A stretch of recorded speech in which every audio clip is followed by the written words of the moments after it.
alive and helping to build stronger communities. Welcome back. We are between our 9-man and our Class A state championship game. Napoleon, the Imperials of Napoleon Gackle Streeter already with a championship in the books. Players for our next game on the field right now is the Velva-Aggies and Linton HMB, both warming up. And I think Brian Sean's got a guy that knows a thing or two about playing in this game. Brian? Yeah, Kyle Carr is joining me, and he is using that left arm to guide Linton HMB to back-to-back championships in 2002 and 2003. Of course, that was 9-man titles, and now Linton playing in their first 1A game in a while. And what do you think is going on in these guys' heads right now? Well, it's probably kind of like a deer in headlights right now. I mean, it's, you know, something you dream about, and, you know, I hope they all enjoy it as long as they can, because it's a great experience for them right now. So. And I would imagine coming back for an event like this has to bring some memories back for you, of course, you know, on the field and everything else. Have you played in this game a couple times? Yeah, it's something, I mean, you work for your whole life, and I was lucky enough to do it twice, and it's something I'll never forget. It's just experience with your teammates. That's what's most enjoyable about it. All right, now you're using that left arm to throw fastballs at the University of Minnesota. Just finished your freshman year, now into your sophomore year, and had some elbow problems in the spring, but it looks like you pitched them in the fall, and things are going pretty well. Yeah, I had a pretty good fall, and I mean, I got coaches on me to get back up to 100%. I took the summer off and just wanted to make sure everything was okay, and you know it was. So I'm real excited about the spring to get going again. All right, and kind of what's the plan, I guess, for you this spring? They're going to probably use some conference games and hopefully get quite a bit of innings out of you this year. Yeah, we start up throwing tomorrow or on Monday, and then yeah, you know, I got a real good shot to be a starter, so just gotta, you know, keep it going and throw strikes. So. All right, thanks for joining us, Kyle, and good luck down at the U of M this spring. All right, thank you. All right, thanks a lot, Kyle Carr joining us, and Linton HMB and Velva just around the corner. We'll have more from the Lear Center for the NBC North Dakota Sports Network coming up right after this.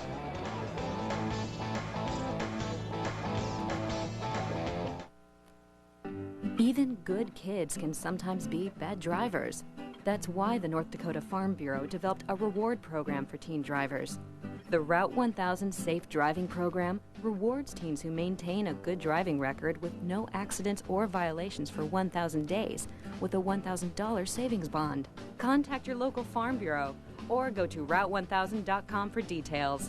Farm Bureau, driving safety home for teens.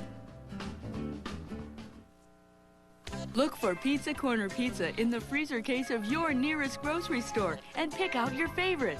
Pizza Corner's vacuum fresh packaging is the reason why Pizza Corner Pizza is the best tasting frozen pizza. With large amounts of quality toppings, Pizza Corner Pizza makes a great tasting meal when you're in a hurry. When you serve Pizza Corner Pizza, your kids will say, it's so good. Look for Pizza Corner Pizza at your grocery store or order it at your favorite tavern. The year is winding down and the savings are adding up at Don Bassett Motors. 07 Hyundai Sonata start at just $18,395. All new 07 Hyundai Santa Fe start at only $21,995. You'll get America's best warranty as well. 10-year, 100,000 miles on the powertrain, 5-year, 60,000-mile bumper-to-bumper coverage, and 5-year unlimited mile roadside assistance coverage. When your warranty lasts from kindergarten to driver's ed, you win. See Don Bassett Hyundai Mazda Jeep today, your dealer on top. KMOT-TV is the leader in state and local political coverage, and we proved it again. Political reporter Brandy Powell and the rest of the KMOT-TV news team, delivering live team coverage all day long. We were live as voters cast their ballots at local precincts, live with the candidates from both parties throughout the night, and live during a special hour-long newscast at 10 p.m. with candidates on set for insight on local races. On the air, KMOT-TV proved again why we are the news leader. Welcome back to Grand Forks, everybody, in the Dakota Bowl. Well, we just crowned our brand new 9-man champ. And you know, in the 9-man ranks, there's very, very few teams that had the backfield that Divide County had this year. And a couple weeks back, I had a chance to visit with two outstanding runners of that program. All the way to the 9-man semifinals was the play of their outstanding backfield of senior tailback Austin Jamgard and senior fullback Ian Playson. When one wasn't blocking for the other, they were usually scoring touchdowns. I love hitting. That's the best part about it, is hitting. I like trying to run over people. But sometimes it works, sometimes it doesn't. And you know, if you break one every once in a while, it feels good. And they truly enjoy playing with each other. And boy, did that show on the field. He says he likes running behind me, and when he gets in front of me, it's nice too. Extra blocker up there, and it's fun running together. You guys both love to compete. Yeah, we do. We're both really competitive. Yes, we are. I love running behind him and my offensive line, Zach Jovic. I love running behind him too. They're both very good. You got that right combination right there, and the thing is they play so well together. They're not afraid to say, you carry the ball this time, I'll carry it next time, and I'll block for you, you block for me. That's the strength of having a very versatile offense. Yeah, it is. You know, if you can do some different things, got some different personnel that you can give the ball to, it doesn't necessarily have to be all pass, all run, or a mixture of the two. You know, if you can utilize your personnel all over the field, that's the key. Ian Plasek and Austin Jamgard, football fans in Divide County, won't forget them too soon. For sure, we're back with more of our coverage from Grand Forks after this timeout.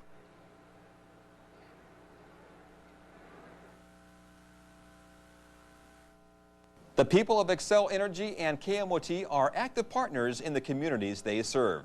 We're your friends, your neighbors, people committed to making our community better. I'm Kevin Lawrence. We believe bringing people together to share our local heritage plays an important part in strengthening communities, like the Fur Traders Rendezvous at the North Dakota State Fair. And Xcel Energy is a proud sponsor of the annual Norse Coos Fest. Xcel Energy and KMOT, keeping our local heritage alive and helping to build stronger communities. Strong hands to guide you, city or farm. You're never alone with Farmers Union Insurance. Your local agent can help you customize your coverage. And when you insure your home and auto together, receive a package discount from Farmers Union Insurance. Safe in the feeling, you're never alone. You're never alone with Farmers Union Insurance. Of all the things Minot's Grand International can do for you, the most important is helping you rest easy. Newly remodeled rooms featuring comfortable memory foam mattresses lull you into a restful night's sleep. King Suites with LCD TVs provide all the comforts of home. Fine meals, a Sunday buffet, entertainment and recreation round out an enjoyable, completely restful stay. When all the world is buzzing around you, take comfort at Minot's Grand International, where the rest is easy.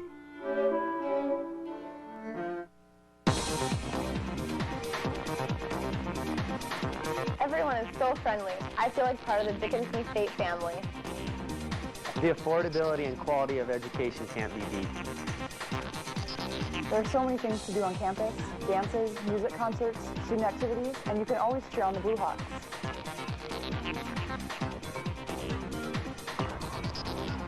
Be a Blue Hawk.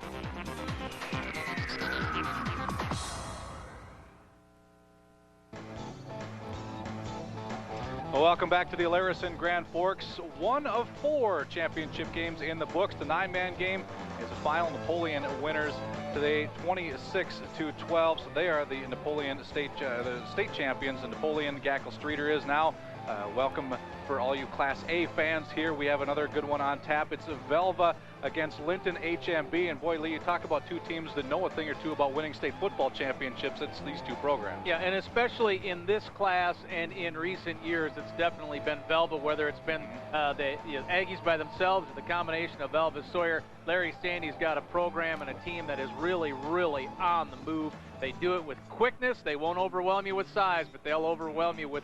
And even on tape, Coach Imdick said they look quick. Yeah, Coach Imdick, head coach of Linton HMB, and that's a team that dominated 9-man football here in the early part of this decade, winning 3 state titles. And Linton HMB now in its second year of 11-man Class A.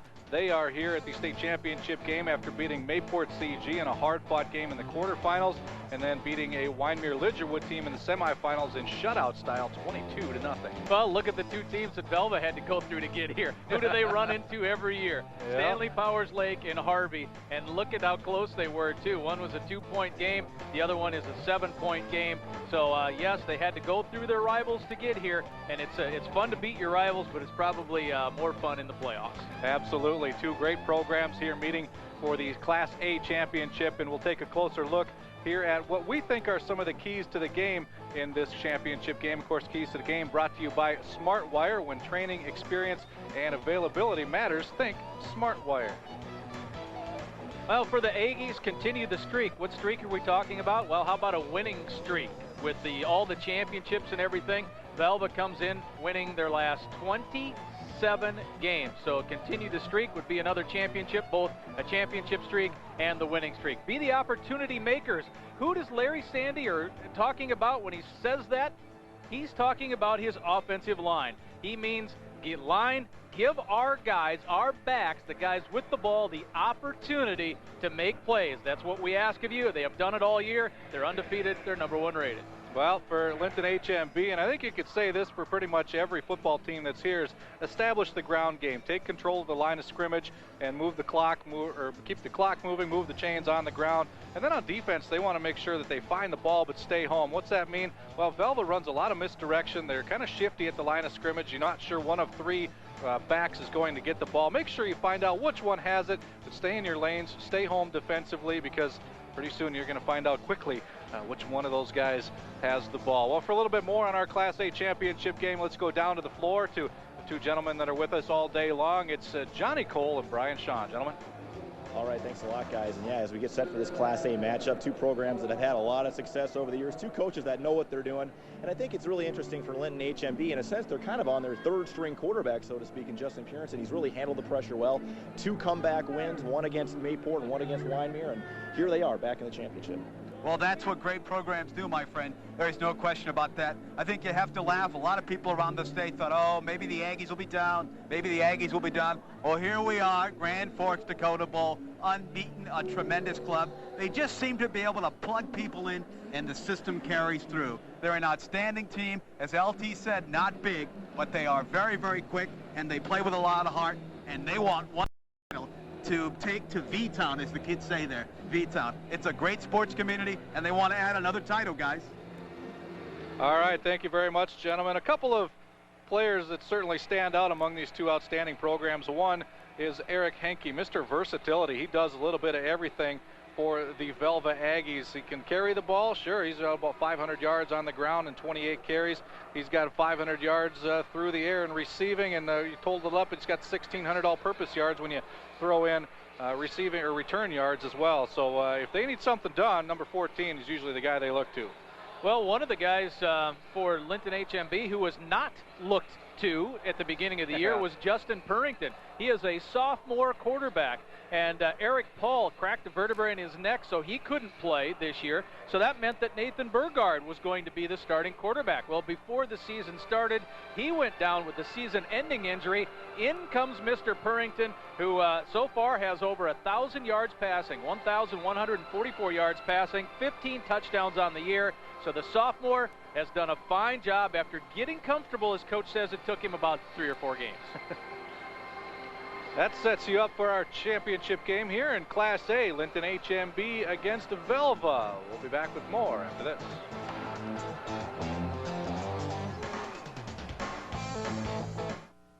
NBC North Dakota News makes your early mornings a whole lot better. Good morning, everyone. Thank you for joining us. Better by giving you more fresh local news and weather on the 5s, first at 5:30 a.m. Better by going to get news live on location. Better with special features you can't find anywhere else. Start your day with the best morning show around. Country Morning Today, weekday mornings at 5:30 a.m. Central, only on NBC North Dakota News, the news leader. The year is winding down and the savings are adding up at Don Bassett Motors. 07 Hyundai Sonata started just $18,395. All new 07 Hyundai Santa Fe started only $21,995. You'll get America's best warranty as well. 10-year, 100,000 miles on the powertrain, 5-year, 60,000-mile bumper-to-bumper coverage, and 5-year unlimited mile roadside assistance coverage. When your warranty lasts from kindergarten to driver's ed, you win. See Don Bassett Hyundai Mazda Jeep today, your dealer on top. The 2007 KMOT Ag Expo Iron Show and Livestock Show coming this January.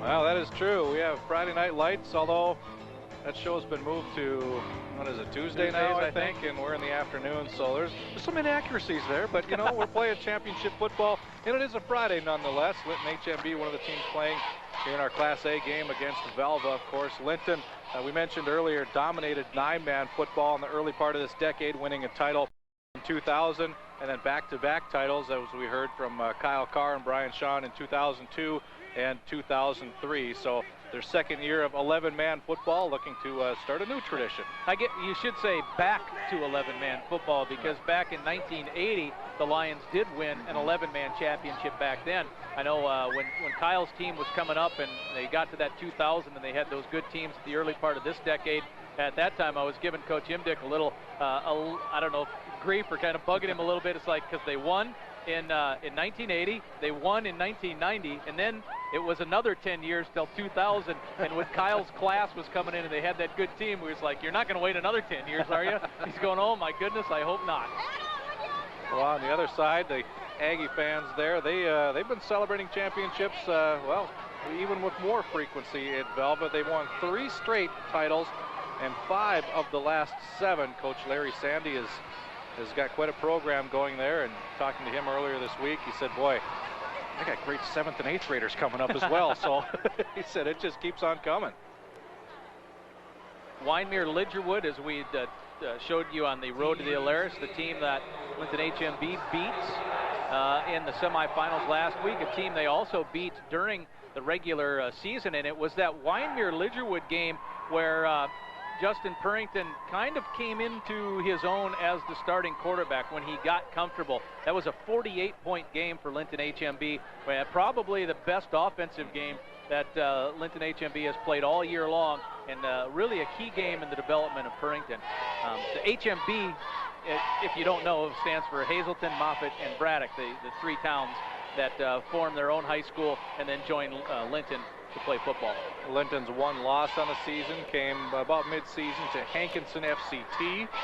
They are 10-1 now in the season, ranked number 5 in the last Associated Press Sportscaster Sports Writers poll. Velva Aggies unbeaten on the season at 11-0, and they pretty much all year, I believe, were the top-ranked team in Class A. Every week. You know, we've gotten used to these style of teams that Coach Sandy has had, the the quick teams, the not real big teams where they just fly all over the place. Well, that certainly was not the case. In the late 90s, they won a championship, I believe, in 97 as well with the Kittlesons and all of that. Exactly. Now, if you remember, that was a very much power-oriented style of play. And then in 99, Larry said they kind of saw, things coming, and then they got beat, I believe, by Washburn in a championship, in the playoffs. And then he said in 2000 is when they really committed to this double wing, this different formations, different looks, counters, all of that type of thing, become much more unpredictable and much more difficult to defend.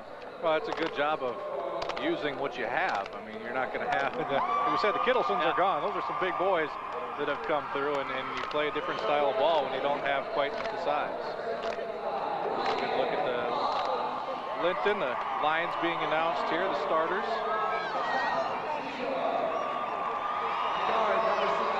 75. So right there is Ryan Bush, but he says, everyone calls me Bosch, so go ahead, we be along with everyone else. B-O-S-C-H. When you ask him, even most of the time, he'll say Bosch, just because he's used to everyone saying it. I asked Coach Imdick about that, too, to have him pronounce that game, because he called him Bush right off the bat. And I said, it's not Bosch? And he said, well, he doesn't care either way. And I said, well, you know something about that, don't you, Coach? Yeah, he does.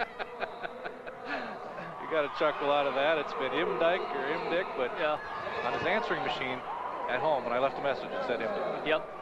And the same one at school. Yeah, he said for about the first 2 decades he was there, he just never corrected anyone. So it's like, well, we might as well say it right. There's a wise quarterback, Mr. Purrington, number 12. You saw he did. I'm not getting in the middle of that. No way. Well, you don't want to be in the bottom of that pile either, I wouldn't imagine.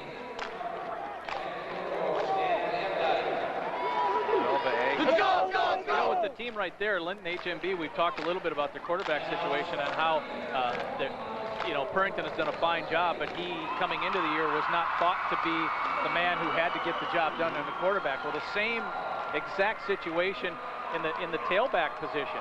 I mean, Brian Mock, who is back and playing, but he saw an injury. Austin Olhauser, Brent Olhauser, you might remember him from a few years ago. His younger brother, he had a calf injury in week 1 and has not been able to play all year. Mike Hying was supposed to be their fullback. Well, Hying has ended up having to go to tailback. Kirk Krause has done a pretty good job of coming in and playing fullback. So that same kind of, we need somebody to, I guess the cliche nowadays is to step up into a position and be solid. Well, they not only had that at quarterback, a critical position, but the same thing happened at tailback, a critical position. Well, that says an awful lot about that program to be able to shuffle players in and out. We'll take a quick break, and we'll be back with our Class A championship game kickoff after this.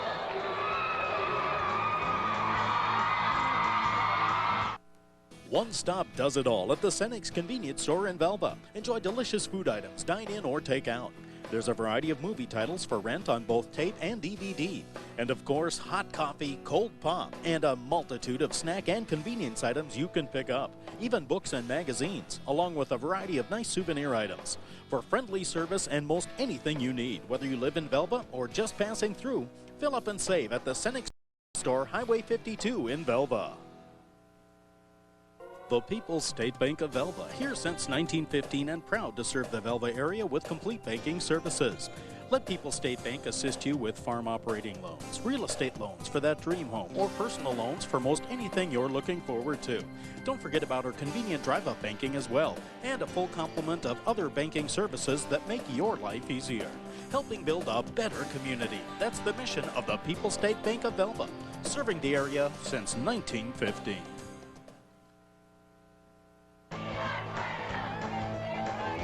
The Lions of HMB, Linton HMB, will get the ball first in this one. The Velva Aggies will be kicking off to start our Class A championship game. Throughout the course of the regular season, Linton HMB has been a team that has not necessarily gotten off to strong starts in games. Every team wants that. For some reason this year, the Lions just haven't quite been that type of team. They've been more of a second half team and really a good fourth quarter team. Justin Mock does a little bit of everything for this Velva Aggies team, including kickoff. And that's what he will be doing to start this game. Also the quarterback. And the Class A championship game is underway. A little squib kick. It's taken by one of the up men, and as he gets knocked out of bounds at the 25-yard line. Bryce Weber was back there, but it's one of the guys in front of him that ended up taking the return for a minimal gain. So Linton HMB will start things off. That's Schmaltz, number 89. Bo Schmaltz taken out of bounds at the 25-yard line. You're right, pretty good pop there. So Justin Purrington, over 1,000 yards, 14 touchdowns you see on the season. Stands under center. And the first carry to Mike Hying. He finds minimal room along the line of scrimmage. Let's take a look at our starting lineups. Starting lineups, of course, brought to you by Dodge, the all-new Dodge Ram Mega Cab. Dodge, grab life by the horns. For Linton HMB, Kevin Schneider, Scott Jacob, Matt Jasper, Fred Burke, Craig Schatz, Ryan Bush, and Mike Lee, the guys up front. The backfield, Krause, Hying, Weber, and the quarterback, Justin Purrington. A gain of, call it 2 yards maybe, on the first play of the game. Second down and 8. Carry again there by Hying, and not much room as well on that carry. For the Aggies on defense, it'll be Josh Weidler, Aaron Escabel, Cody Souter, Adam Bulk, and Zach Long up front. Justin Bauer, Alex Schmaltz, Ben Dukeshire, Eric Henke, Justin Mack, and Casey Krebsbach, your linebackers and defensive backs, starting for the Aggies. Gain of 1 officially on that last carry, so a third and a long 7. Purrington with the fake. Heavy rush under, and he goes down. The sack made by Josh Weidler. And that'll bring up a 4th down, loss of about 1 on that play. Well, here's that quickness, part of that team quickness you talk about. Farmers Union Insurance Instant Replay. Weidler will be the second guy there. Purrington will have to step up because he feels some pressure. There he steps up, and Weidler comes in from the outside, and if Weidler sounds familiar, it probably should. He's the brother of Tommy, the quarterback and all that from last year, but nice pressure. Low line drive kick.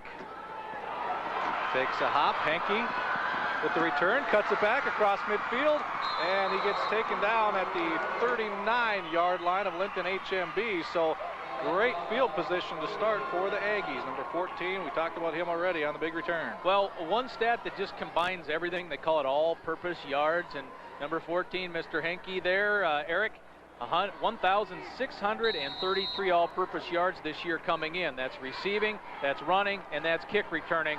An excellent spot to start your first drive of the game. Set up by the defense on a 3-and-out.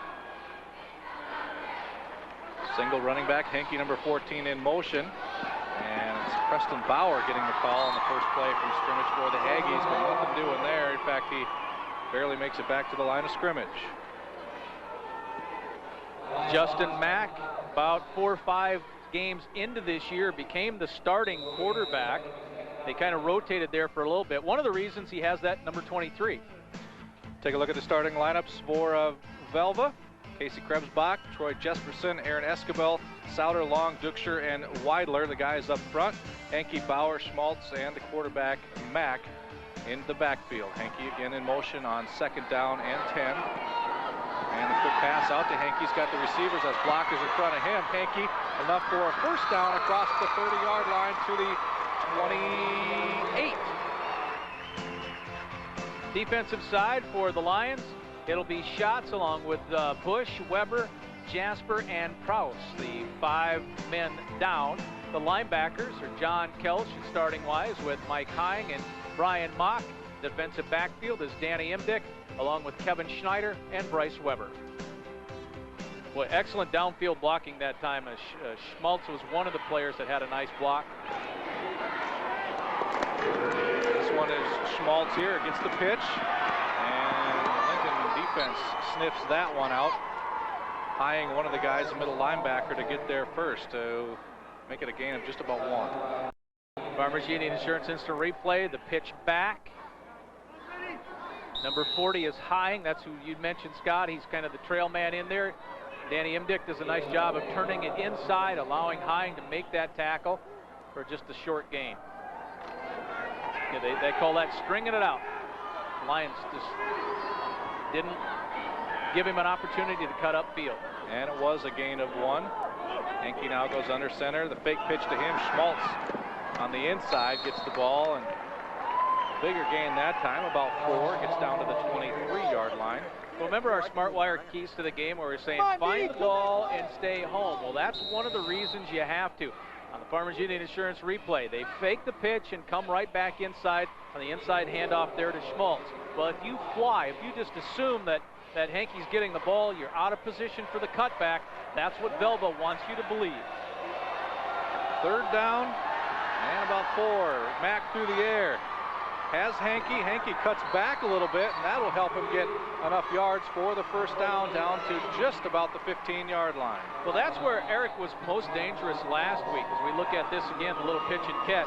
He had 3 touchdown catches out of the 4 that he made last week in the win over Harvey. Touchdown passes that were all around that 20-yard mark. This one doesn't go in for the touchdown, but just as important, or almost as important, it's a 1st down. So Henke really moves around in Larry Sandy's offense. 1st down and 10 from just outside the 15-yard line. Henke in motion. This time he does get the pitch. Got some blockers. Tries to cut it back the other way. Had some room. Linton comes over to close it up, but Henke does a great job of making something out of nothing there and gets about 8 yards on that carry. Well, the Lions were able to recover and keep him from going outside because at first it looked like the far side it was going to be wide open. Henke, number 14, cuts back. Well, there's nothing there. There's Mike Hying. He's cutting there. There's 3 white jerseys. He cuts back this way.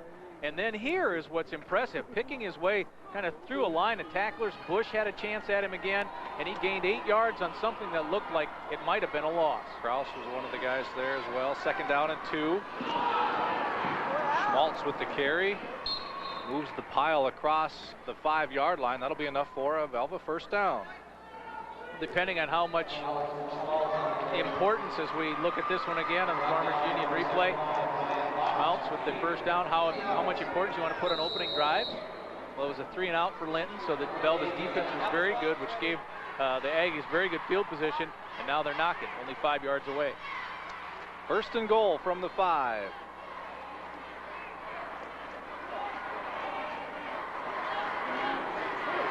Hankey in motion. Let's give it back to Schmaltz. Breaks one tackle. Dives in for the touchdown. Velva is on the board first. This is kind of Velva's version of what the Redskins made popular quite a few years ago, the counter tray. They pull both far side tackle and guard. You see them coming right at you. That's Zach Long and Ben Dukeshire. They pull, allow the hole to open up, and Schmaltz dives in for the touchdown. Yeah, there's a first for the day. Someone trying an extra point. Mack sends that one a little bit wide, pushes it so we don't have the extra point, but Velva has a 6-0 lead at the midway point of the first quarter. And we did this earlier tonight, and our trivia question that we have from Let's Go to Farm Bureau: how many state championships are represented by the teams on the field? Boy, we talked a little bit about that. I don't think we gave you all of them, but I think we gave you a pretty good indication. We'll talk about that when we come back. Look for Pizza Corner Pizza in the freezer case of your nearest grocery store and pick out your favorite. Pizza Corner's vacuum fresh packaging is the reason why Pizza Corner Pizza is the best tasting frozen pizza. With large amounts of quality toppings, Pizza Corner Pizza makes a great tasting meal when you're in a hurry. When you serve Pizza Corner Pizza, your kids will say, it's so good. Look for Pizza Corner Pizza at your grocery store or order it at your favorite tavern. When you're looking for an electrician or an electrical contractor, look for the SmartWire emblem. SmartWire means you're hiring the best electrical contractors with an available workforce to handle any job with quality and safety. SmartWire electricians bring better training, more experience, and the know-how to take on your demands for high-tech wiring. For a higher standard, look for these SmartWire electricians and contractors. Think SmartWire, because it matters. 9 plays, 40 yards in just about 3.5 minutes. This is Velva's opening drive of the game. Results in a touchdown. Mack kicks it on the ground again, rolls through one guy, and comes back up to Kelsch, who will pick it up and take it to about the 30. So far in 2 kickoffs, Velva have been pretty successful in keeping Linton contained. Well, I think the Lions now would like to get, if nothing else, if it's not a touchdown scoring drive, which is the ultimate goal, move that chain a few times. Establish the running game, which is very important for Linton HMB, because the passing game is all kind of predicated off of success on the run. They do a lot of play-action style passing. Purrington, Velva showing blitz. Purrington with the pitch. This is to Mock. Tries to cut it back up, but gets tripped up. Hankey, one of the defenders there. Gain of about 2. The Aggies play their ends really kind of tight, so it looks like you should be able to get outside. Farmers Union and Insurance replay. So Mock almost was able to turn the corner up, but you see Hankey with the trip. But one thing that running outside, what they're trying to establish now anyway, Linton, is if they can get outside a few times, it might take those ends, widen the ends out just a little bit, and then open up some more traditional off-tackle trap type stuff. And this time Purrington nowhere to go. Tried a little play action, but the defense was there and in a hurry. So a sack is a loss of about 5 on that one. Absolutely buried. Aaron Escobel, number 50, a guy that shoots between the gap on the Farmers Union replay. Again, Purrington has to step up. Pressure from the outside was coming from Weidler, and Escobel gets the sack. Zach Long also in there. Tell you, they line up. I don't even know if they line up in those seams all the time, but it's tough to block because those guys just come flying through there. 3rd down and long, 3rd and 13. Purrington back pass again, a heavy rush. Gets this one away to Mock. Trying to get some room up the middle, but the Aggies cover it up. Now, actually, the right play call with that heavy pressure. But the thing that's impressive there is after the screen was away, Farmers Union replay, watch how many blue jerseys end up around the ball and watch how big in numbers they have, meaning linemen. Okay, the pass already to Mock. Mock tries to cut it up, and all of a sudden here comes a wave of blue. 61, 78, 52, all in there. These guys never give up, and they are always around the ball. That is the most impressive thing, as they get 4, 5, 6, 7 people at the ball all the time. 4th and 9, a punting situation. And that punt goes out of bounds.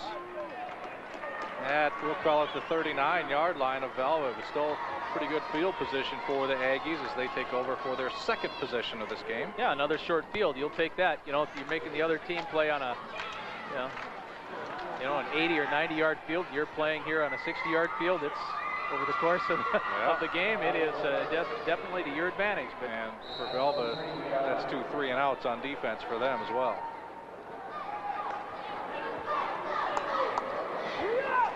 Yeah, the pursuit was just there, for Velva, because Linton HMB actually had the right play call and still couldn't quite break it up.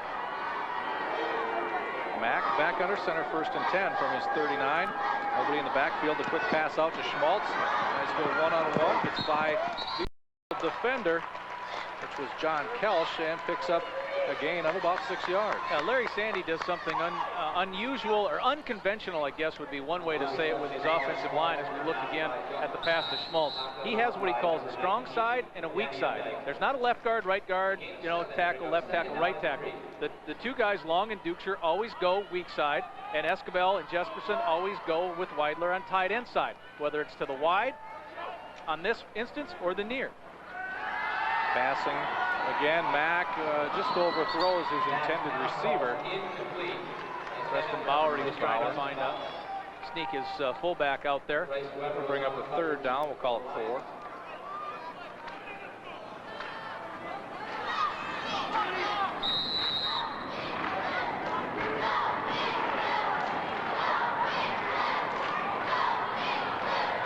Dylan Dukeshire, number 12, bringing the play in, and he goes wide to the top of the screen.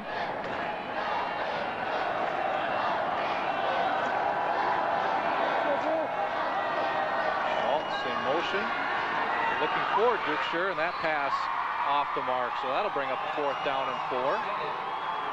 Imdick was in pretty good position on that top side. The senior, number 19, Danny. The pass, if it had been right on the money, as we look again on the Farmers Union replay, may have gotten in there, but pretty good position there.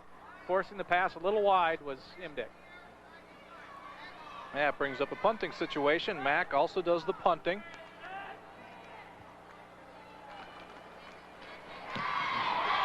And a good spiraling kick all the way back to the 15-yard line. Weber takes that, picks up about 7 yards, and he is tackled. So a nice kick and nice coverage. Field position game still in favor of Velva with the nice kick. Say, if punts could be pretty, that was a pretty punt, wasn't it?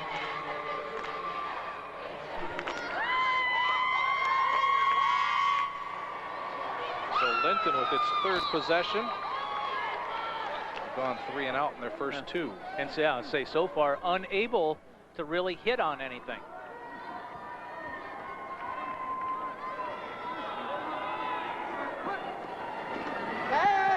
Turning with a pass to Weber. Weber's got 1 blocker out there, but boy, talk about gang tackling. Velva, as soon as that ball is thrown or delivered, they are all over it.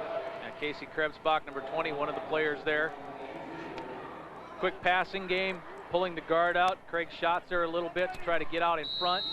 It goes to Weber. It looks like something might be there, but there's Krebsbach down low. And 2 more guys up top. Yeah, there won't be a team that plays today tackle better than the guys in blue. Well, and no gain on that play. They're all about the same size. It almost looks like there's more than 11 of them out there. And a handoff there to Mock. He gets hit hard, gets only about 2 yards. So Ben Dukeshire coming up to make the hit and make the tackle. And Dukeshire, this in fall camp, Coach Sandy said really kind of came in with a wow factor. And a play like that, came up and hit. He had been a defensive end, but he was playing so well and getting to the ball and flying around so much at the beginning of his senior year that he became the middle linebacker, one of the most important guys on defense. So Ben earning his keep right there. 3rd and long again. 3rd down and 8 for the Lions. Purrington looking to pass, gets it away. This one overthrown, and almost had a chance to pick that off was Mr. Mack. We might have noticed that Purrington faked the handoff. Well, that's because it's designed to be a play action fake, or take the defenders of the linebackers and get them to drop off of coverage. Well, since Linton HMB has been unable to run the ball, the play action is ineffective. And the defense is back and in position and in a perfect position. In fact, in this case, Mack was the only one who had a chance to catch the ball. So another nice defensive series. 4th down and 8. Punt away. Henke closest to it. Will have to chase it down inside his 30 as it takes a Linton bounce. Gets it at his 21. And tries to go from work from there. Gets to about the 30-yard line. So trying to shift the fields of the field position game and a little bit more towards Linton right there. Worst starting position, at least for Velva in this game. Yeah, it was one of those, it doesn't bounce like this on our field.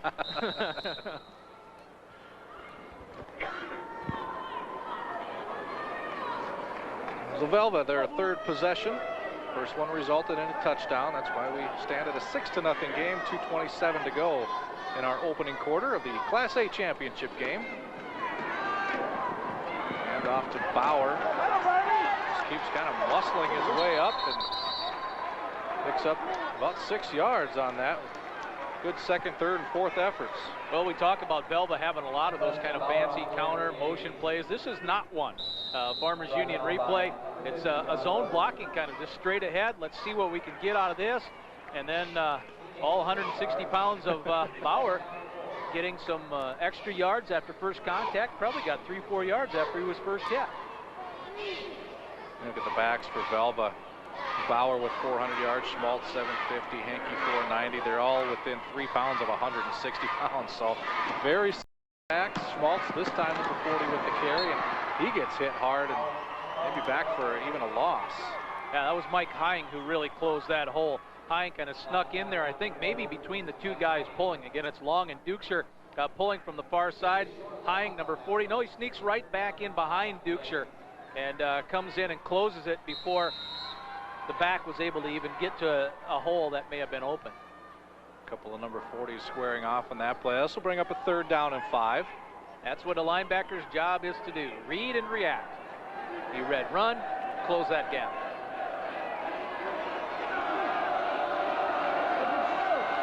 Henke in motion behind Mack. Mack looking to pass, looking downfield. That one overthrown. His intended target was Dukeshire. So the last 2 possessions, Linton's defense has done a good job and held.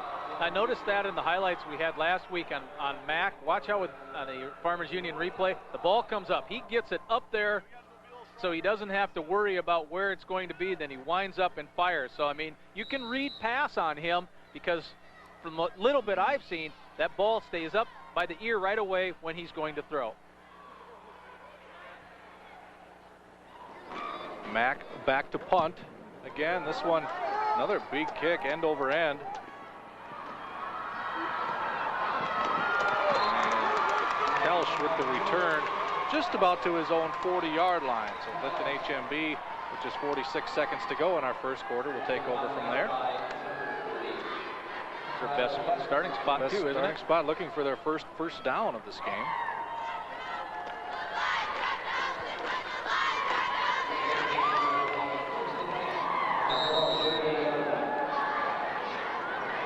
Justin Purrington, big kid for just a sophomore. Jim Dick will like having him for a couple years. 190 pounds. Play action, finds Weber. Weber gets taken down. Dukeshire there to make the tackle. One of the guys there to make the tackle. A gain of about 6 yards to the 45. Farmers Union Insurance replay out to the #1 receiver, Bryce Weber, the senior. Weber with the catch. He's pretty good at getting yards after the catch, but Hankey and some help from Dukeshire there kind of cut him down. The passing yards to Weber have been a little tougher in the playoffs to get to him because everyone knows that he is that #1 target. He's been double teamed a lot. 20 catches coming into the game for Weber.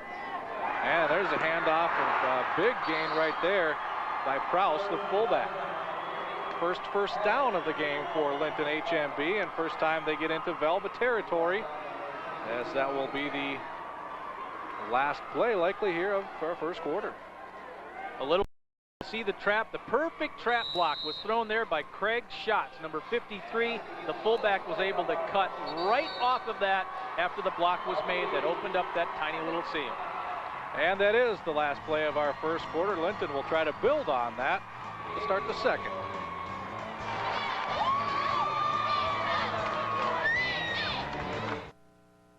Pointer's Ag Supply is your helping hand on the farm, offering you a wide variety of services and products to help you before, during, and after the growing season. Keep Pointer's Ag Supply in mind during all phases of your farming operations, whether it's sprayers or chemical spray, fertilizer or fertilizer applicators, and so much more. Pointers would like to take this time to congratulate area football teams and fans and offers best wishes to Turtle Lake Mercer, Velva, and Minot High in their quest to become state champions. Pointer's Ag Supply, Highway 52, Sawyer. The People's State Bank of Velva, here since 1915 and proud to serve the Velva area with complete banking services. Let People's State Bank assist you with farm operating loans, real estate loans for that dream home, or personal loans for most anything you're looking forward to. Don't forget about our convenient drive-up banking as well, and a full complement of other banking services that make your life easier. Helping build a better community. That's the mission of the People's State Bank of Velva, serving the area since 1915. And welcome back to the Alaris. We gave you our North Dakota Farm Bureau trivia question earlier. How many state championships are represented by the teams on the field? Well, a total of 11. We talked about the most recent ones. Velva also won a title in 1983 as a Class B championship, or a championship team. And in 1980, of course, I think, Lee, as you mentioned, Linton won. 90 as a 9-man team, wasn't it? Or was it 80? It makes me look again. Okay. I thought it was 99 man, 88, or 90. No, it was 80. 89 man, 11 man. Mock with the carry and the fumble. And this one's going to the house for Velva. Justin Mack picks up the fumble, and there's no one near him. And a quick touchdown to start the second quarter for the Aggies.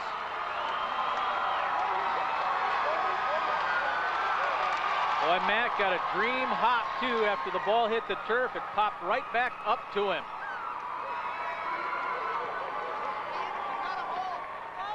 Farmers Union Insurance replay.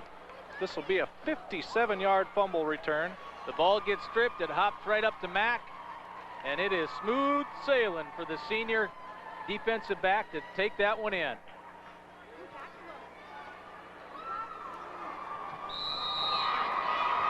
And that just when Linton was starting to move the ball a little bit. Well, that happens. Mack now on to try to kick the extra point. First one sailed wide right. You fake it and try to get the 2? Nope. You overcompensate and go wide left. So just extra points makes it a 12-0 game. Farmers Union Insurance replay. Let's see who makes the initial hit. Did we pick up on that? Dukeshire, I think that was number 61. Came in, got the ball stripped. It pops right up to Mack, and there's nothing prettier than, in this case, a bunch of fake turf in front of you. Nothing stops you till you hit the end zone. Quickly how that the tide has turned here with Linton getting some positive things going on offense, and then the turnover we saw in our first game and how costly those can be. And all of a sudden it's a 12-0 lead for Velva. Not much of a scoring drive. It was just a fumble return, 57 yards. With 12 seconds, so let's figure out what his speed would be in the 100 if we do that. 57 yards in 12 seconds. Go ahead. I'm not shocking anybody by saying this, but math was not my strong suit.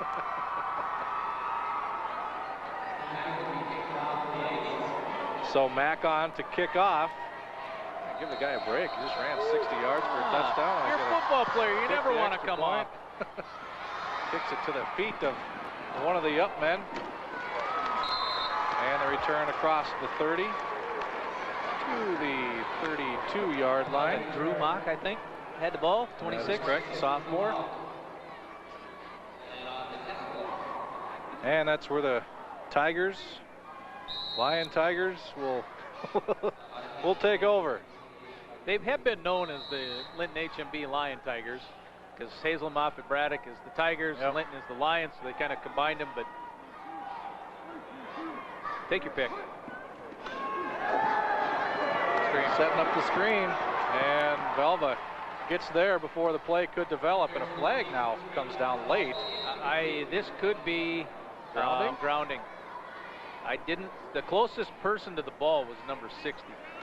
Yep. And that is the call. Yeah, Fred Burke, the center, was the closest man to the ball. And without any running backs around, as Farmers Union Insurance replay, we look at it. He's trying to find Prowse, I think, number 41. Yeah, he was quite a ways away. Prowse was kind of sneaking the other way, and it looked like the play was designed to go near side. The pass was wide side under that pressure. So that moves the ball 17-yard line, loss of 15. Intentional grounding, white. That's a loss of down. Second down. And the loss of down makes it second and very long. Yeah. It's like hitting it out of bounds in golf, stroke and distance. In this case, you had the penalty distance, and you lose the play. So we'll call it second and close to 25 yards. And another, boy, Purrington goes down again. Another big loss back to the 5-yard line. Untouched. Ben Dukeshire on the blitz, untouched. At the top of your screen, you'll see number 61 just come flying in there, and Purrington doesn't have a prayer. Boy, he's played a great game so far. No kidding. Lee and I will have select a Farmers Union player of the game after this, and probably give it to the front 3 or 4 right now. I think of Velva on defense. You certainly can't pick one of them. I mean, there's always so many around the ball. It's tough to pick. Third and incredibly long. The fake there, and the handoff, I think, to Prowse. Just to get some breathing room to punt, basically. It was a 4th and 38, or 3rd and 38. And for Linton HMB right now, Scott, one of the bad things is you know that it's not going to let up. Yeah. Farmers Union Insurance instant replay. There's Dukeshire again making that tackle, and in this case, almost an open field type tackle. I mean, Velva just will keep swarming. Ooh. Almost got a piece of that. Henke is the deep man, goes to midfield in his own territory to recover, and doesn't have a whole lot of room. He gets taken down at the 50-yard line.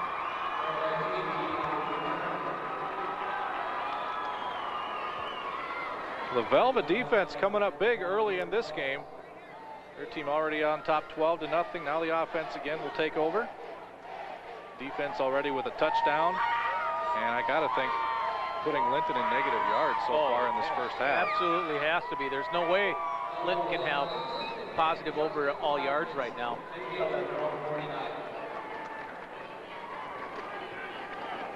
And now Velva with good field position taking over at midfield. 49 officially. Henke's, in the slot on the far side. He's done a lot more of that. Schmaltz gets the call, gets across the 50 to about the 48 of Linton, a gain of about 3. And on the stop, Ryan Balk for the Lions. Farmers Union Insurance replay. This is one of the more simple plays, if you will. Pull a couple of guys, try to get some bodies in front of Schmaltz. See what he can do with it.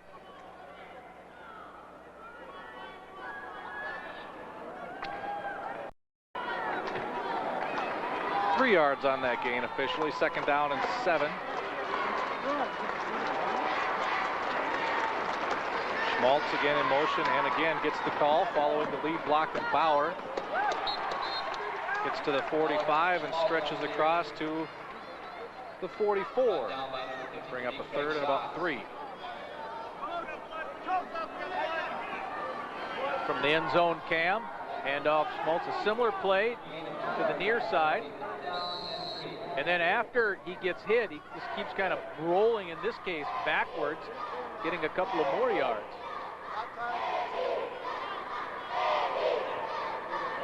Tyler Eastos, number 30 there, getting his helmet snapped off.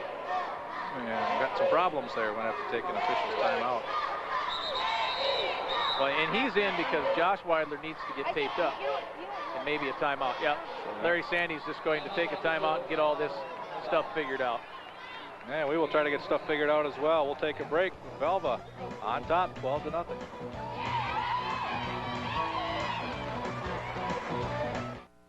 It's late. You're hungry. You're not, Karen. It's time for fourth meal. The late night meal, between dinner and breakfast. Heard of the pyramid? Check out the square. All the tastes at a delicious fourth meal. Melted, crunchy, spicy, and grilled. The tastes are exciting. Only Taco Bell's got them. Everyone's a fourth mealer. How you doing? Some just don't know it yet. If it's not fourth meal, it's just food. Yeah, I've been snowboarding for 16, 17 years. I just enjoy going out, getting a trick and just getting it dialed so you can just stop it every time. You'll have days where everything's just clicking and you're able to just land everything you try. I don't even like stopping to eat. When you're riding and everything's going well, you feel invincible. Just seeing me out on the hill and riding and just having a good time, they're gonna come in here and know that I know what I'm talking about. It makes a big difference with the customers. I'm Wade Fisher from Shields.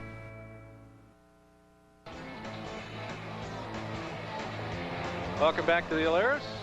Things taken care of for Velva, we presume, as they step to the line for a 3rd down and 3. Yeah, Weidler had some blood that he needed to get taken care of, and he's back in there now.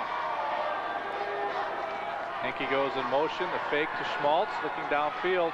Not much room there, but room to run for Mack. Is it enough for a 1st down? It is. He gets upended across the 40-yard line, but picks up 5, and that is good enough for a Velva 1st down. Yeah, Mack's options, his early options in the play was designed to stay on the near side of the field. And Farmers Union Insurance replay, everyone was overloaded, which on this case would be left as you're viewing this. So that opens up everything on the wide side.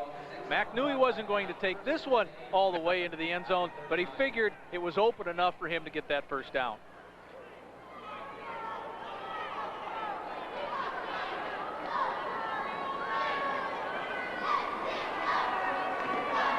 Schmaltz with the pitch, and a nice tackle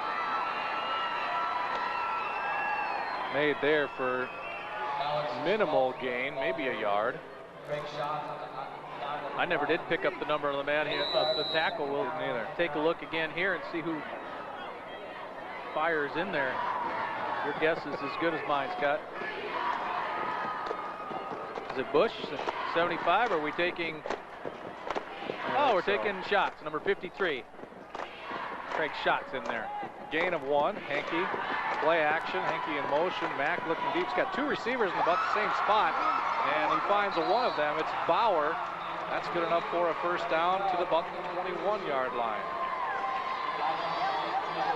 The nice thing there is Mack had enough time to make the read. It kind of flooded the zone there as Mack on the Farmers Union replay looking. He's got 1 guy on the end line and 2 guys coming back over the middle.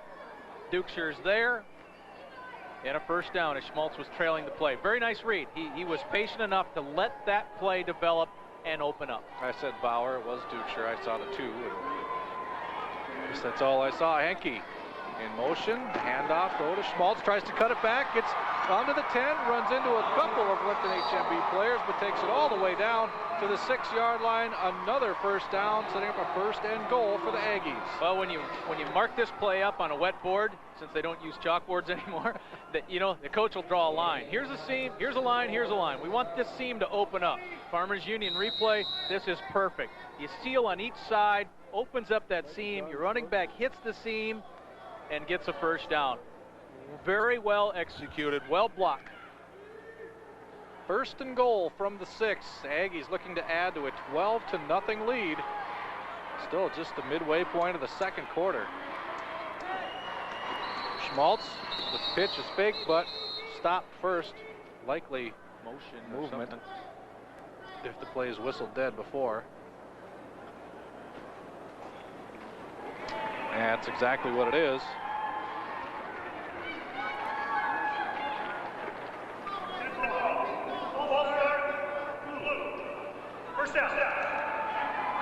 So that'll back the Aggies up 5 yards. It'll make it a first and goal from the 11. Come on, White, Tim big Docker play is here. the near side assistant coach, assistant coach, helping out Dan Imdick. Coaching family, the Doctors. Yeah.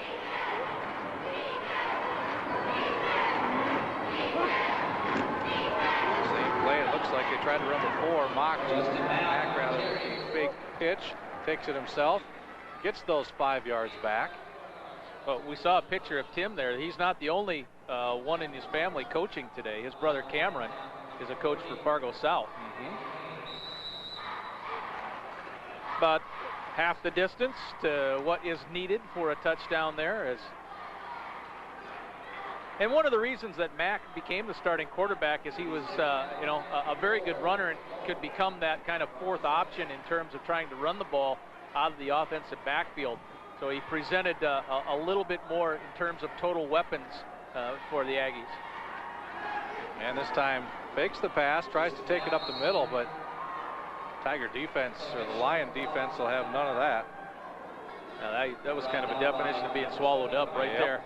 And it kind of backs up that point we're trying to make with Mack and his running ability from that quarterback spot. With the last couple of years, we saw Tommy Weidler do that so well. This time it was, on this play anyway, it tried to be a quarterback draw that just didn't develop. No gain on that play. Third down and goal from the 6. Mack, couple fakes. Looking in the end zone now, throwing, and it's complete. Weidler. Beautiful touchdown play there to Josh Weidler for the 6-yard score. Wow. Getting it into traffic a little bit. But remember how we were talking about that other pass play that was completed to Dutcher, and how he meaning Mack, was able to stay patient and let the play develop and open up. He does it right here on the Farmers Union Insurance replay. Mack staying patient. This is the third receiver open on this side, or not necessarily open, but you see 22 was up there. There's a man left of the screen. He was the third really option checking from the right to left, and he hit him for the touchdown. And this time the extra point try is good. So Velva now starting to open up a rather commanding 19-0 lead here with 5:09 to go in our second quarter. One more look at it. Mack looking. Well, you can see him checking back over his shoulder. He's going for the backside just over the fingertips of Hying and into the arms of Weidler.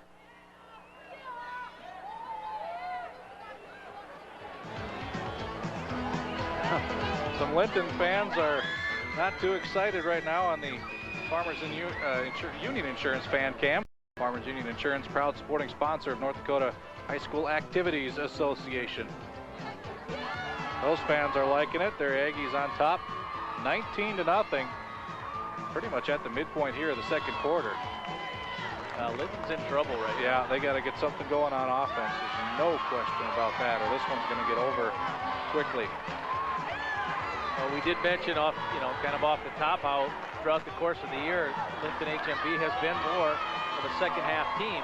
That's fine if you don't let the other guys get out to such a big advantage. Yeah. And this is about as far as the Lions would care to go. 9 plays, 51 yards, and 5:07. It took to score that touchdown. Against Bayport CG, Linton HMB was down 17-6 in the fourth quarter and came back to win. So they can come back, is what we're saying. But you just can't give up another one you before half. Stop the bleeding now, and they'll get a chance here on offense.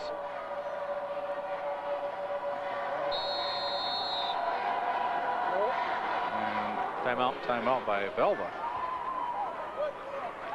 for some reason.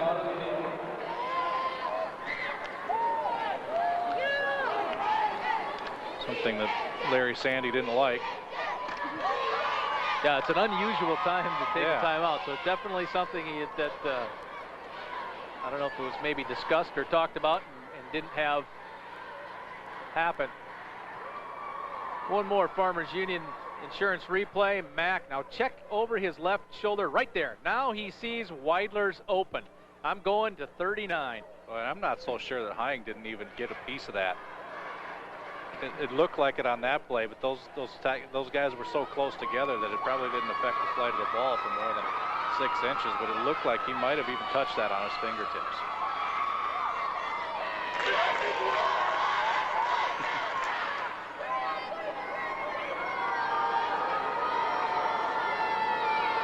See Mack putting on gloves, puts the gloves on when he plays defense, takes them off when he's on offense.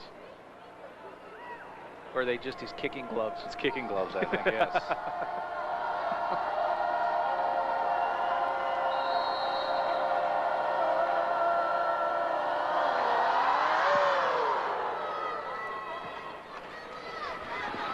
And Weber with the return, trying to find a corner to run, and a big hit there.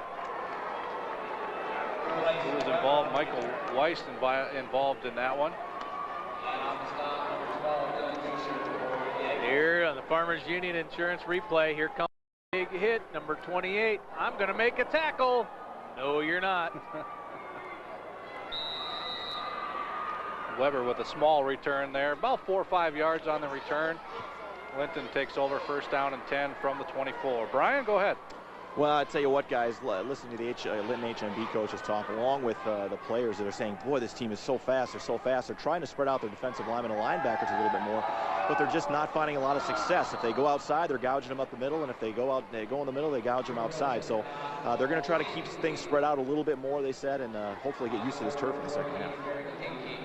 Well, they tried to spread it out there with a pass to Bryce Weber, but Henke was all over that. The pass fell incomplete. Well, the short passing game was one of the things Coach Imdick thought he was going to be able to try and do, to take that tight line and maybe spread it out to follow Brian's point. But you can't do it when you don't complete it. You know, so now there's an incomplete pass intended for that. He thought maybe some passes to Weber or some fullback tight end type things, but just hasn't worked. Another fake going down again. Defense just all over. Duxer there for another sack for him. That's at least 2 so far in this game. Well, I guess we know why Larry Sandy said in camp number 61 came in with a little wow factor. Wow, because here it is again. Farmers Union replay, just shooting through there. Duxer, labeled the linebacker, but he's been coming on just about every play and making them pay. So, Ben, it's a thumbs up first half for you. A timeout on the field. I guess I didn't see it, but I can only imagine that it's Linton, and it is. So we will take a break as well. 4:41 to go in the first half. Aggies in control.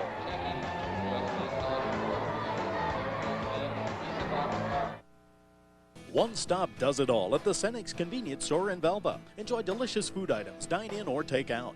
There's a variety of movie titles for rent on both tape and DVD. And of course, hot coffee, cold pop, and a multitude of snack and convenience items you can pick up. Even books and magazines, along with a variety of nice souvenir items. For friendly service and most anything you need, whether you live in Velva or just passing through, fill up and save at the Senex Convenience Store, Highway 52 in Velva. The People's State Bank of Velva, here since 1915 and proud to serve the Velva area with complete banking services. Let People's State Bank assist you with farm operating loans, real estate loans for that dream home, or personal loans for most anything you're looking forward to. Don't forget about our convenient drive-up banking as well, and a full complement of other banking services that make your life easier. Helping build a better community. That's the mission of the People's State Bank of Velva, serving the area since 1915. Well, that team trying to get something going first half, 4:41 to go. And the yards on offense have been few, much less the opportunities to score a touchdown or any points for that matter. Now facing another Long third down, 3rd and 17. Oh, and out of a timeout, they have to take another one. Linton, Justin Purrington takes another timeout.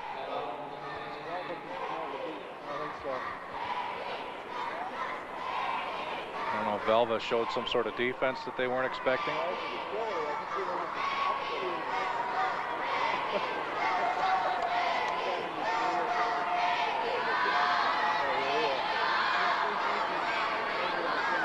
Again, on defense, I mean, this looks like they've got an extra guy out there. Yeah. It almost looks like, you know, you're on the power play or something like that when they're out there defensively.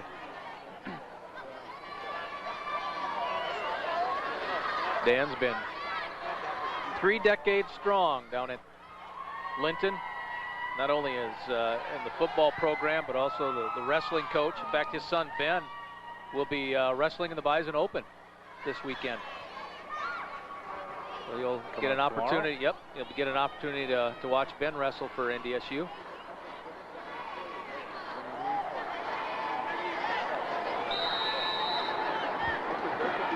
Well, now we'll try this 3rd and long again as Coach Imdick makes his way to the sideline. His players up to the line of scrimmage.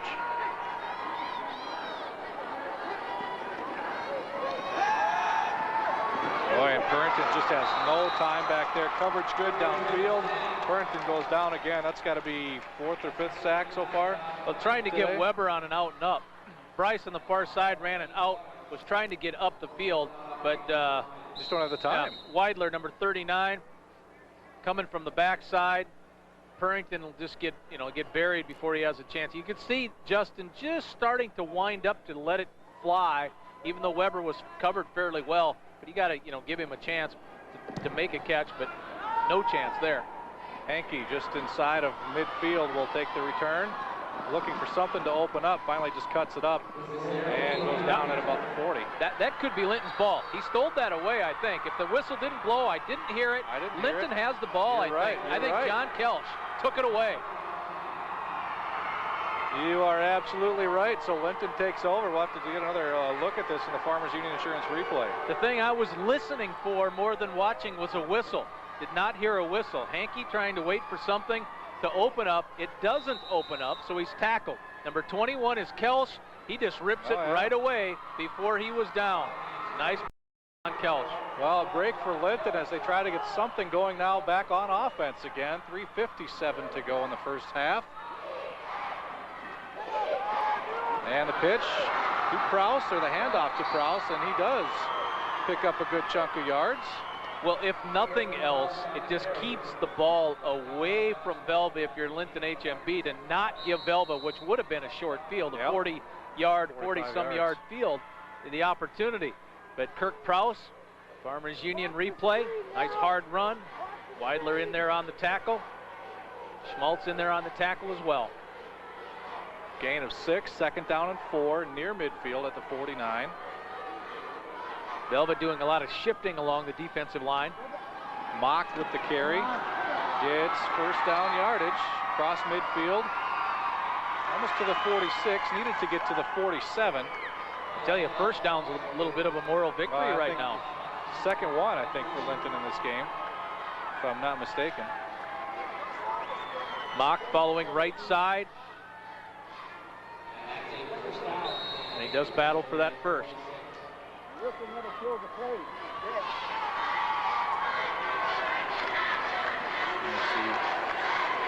Larry Sandy. It doesn't matter what the score is. Coaches always look worried, don't they?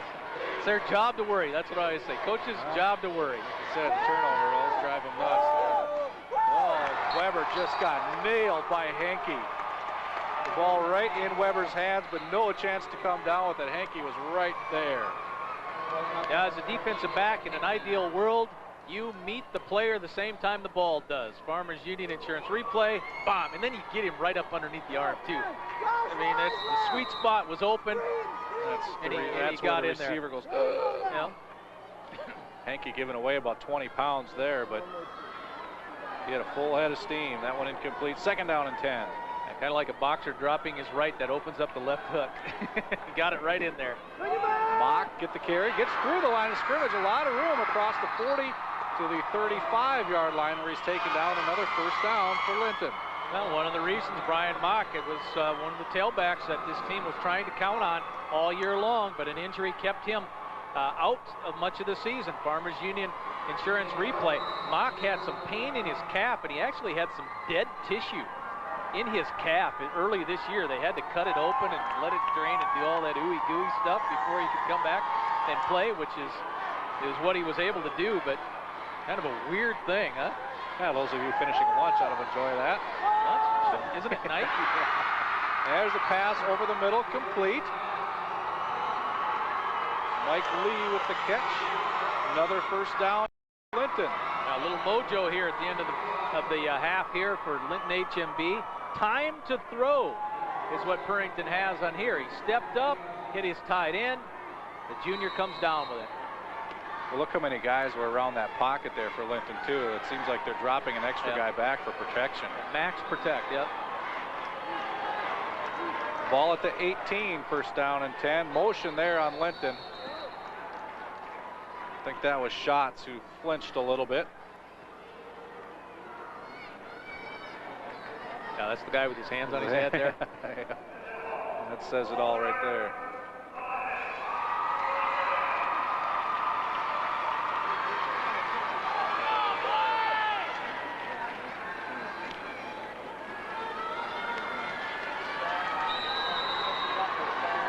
That backs Linton up 5.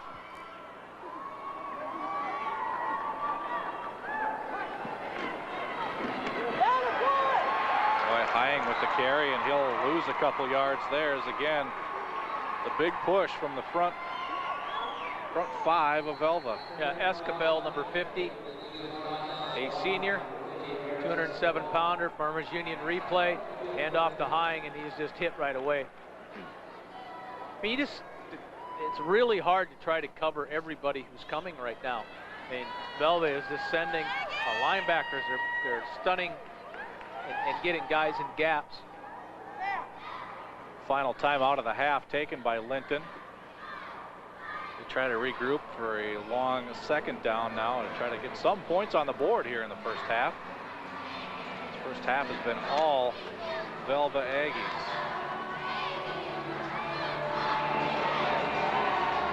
I mean, how big a deal would it be for that team if they could get a touchdown here after being so dominated in the first half?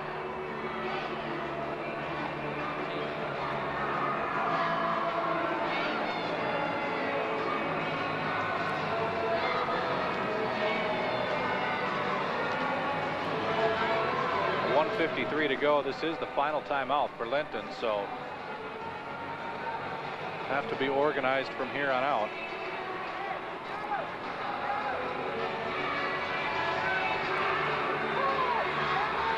Drop kick. They wouldn't be expecting that. That'd surprise them. I don't think anybody would be expecting that.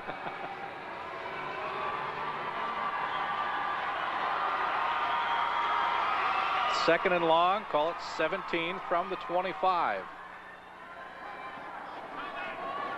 Hying gets the call, and he is wrapped up quickly after a gain of 2. But one of the advantages of sending so many guys or blitzing someone and filling all those gaps is that Linton, in this case, just could not get anybody on the guy who makes the tackle. That's Dukeshire. Usually you want to slide off. See number 61 coming in there filling.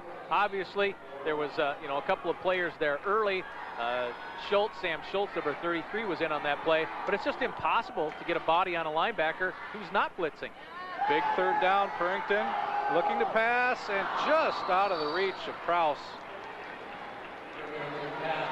who was open close to first down yardage. Brings up an interesting call here on fourth down. Yeah, you got to go for it. Farmers Union Insurance replay, just one hand on the ball. Hair too far out in front. And I don't know if the Lions, I'm trying to think if I've seen them kick an extra point this year. I don't think I have, so field goal's not an option. And from this it had been a 40-yarder anyway. Still pretty far out, yeah.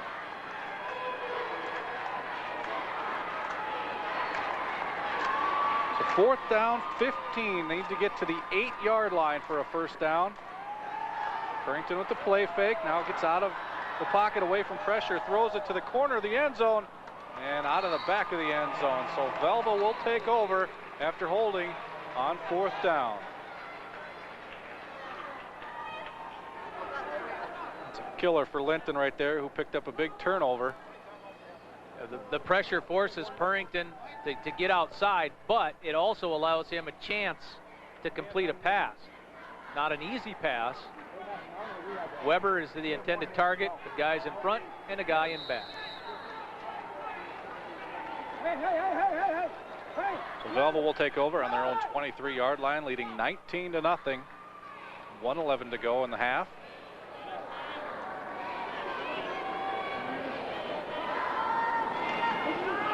Bauer, the first guy through, gets the call, gets a nice chunk of yards to the 32-yard line, a gain of 9. As the clock winds down inside a minute to go in the first half. Farmers Union Insurance replay. Just kind of squirts in there. It's easy to see why Coach Sandy says sometimes he gets lost, you know, coming through there. Nice gain on first down. Taking knee time.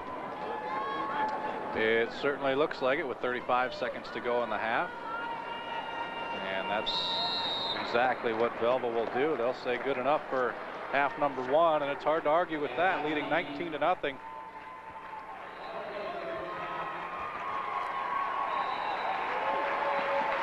a couple of nice 9-play drives and 1 defensive score. And the Lions didn't get a first down until the second quarter. And at that, I think they have maybe 2 or 3.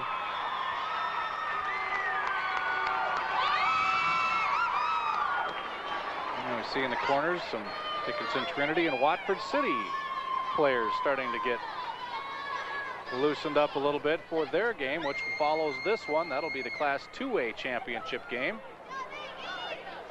And John Cole has the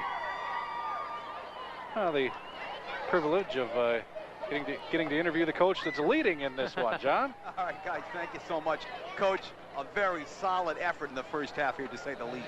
Yeah, it was, you know, and we got a nice big break there with getting the fumble recovery for a touchdown. It helps, gives us a little cushion there. And playing hard, you know, we gave up a turnover ourselves, and we're able to keep them out of the end zone there at the end. That was big.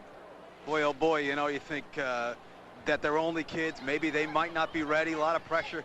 No way for these kids. They came out ready to go. Well, that's just been our trademark. You know, these kids don't get shook. They understand what it's all about, and they're ready to go. Thank you so much for the visit. We appreciate it. Thank you. All right, guys. Thank you very much, John. Larry Sandy's team on top at the half of this one. Velva leading our Class A championship game 19-0.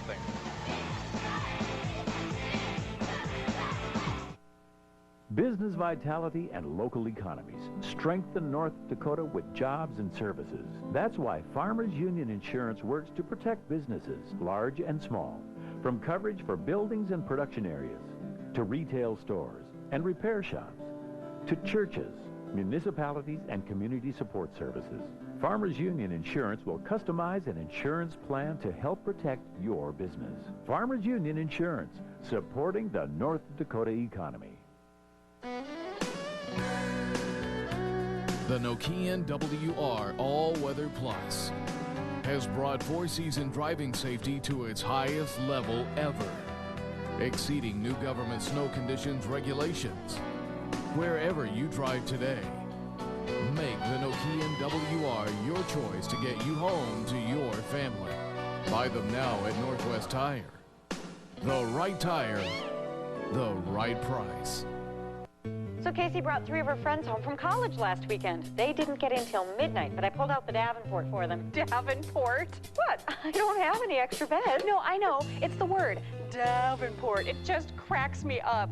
It's called a hide-a-bed, honey. Well, I don't know. That's what my mother used to call it. Oh. Now, why are we having this conversation? Because we can. Talk anytime to anyone in America from your home phone for just $24.95 a month with North Dakota Long Distance. Where the conversation takes you, well, that's up to you.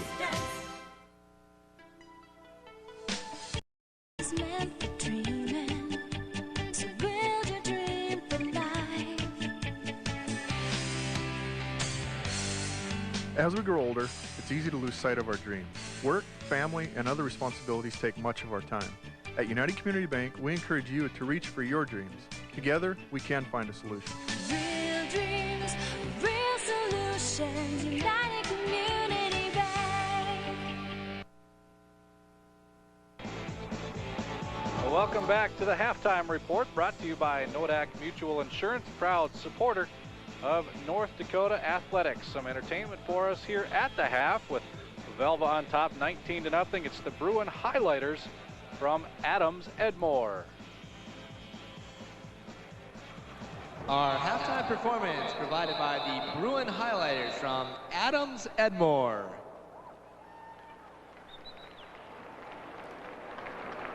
If it hadn't been for Cotton Eye Joe, I'd been married a long time ago. Where did you come from? Where did you go? Where did you come from, Cotton Eye Joe? If it hadn't been for Cotton Eye Joe, I'd been married a long time ago. Where did you come from? Where did you go? Where did you come from, Cotton Eye Joe?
Where did you come from? Where did you go?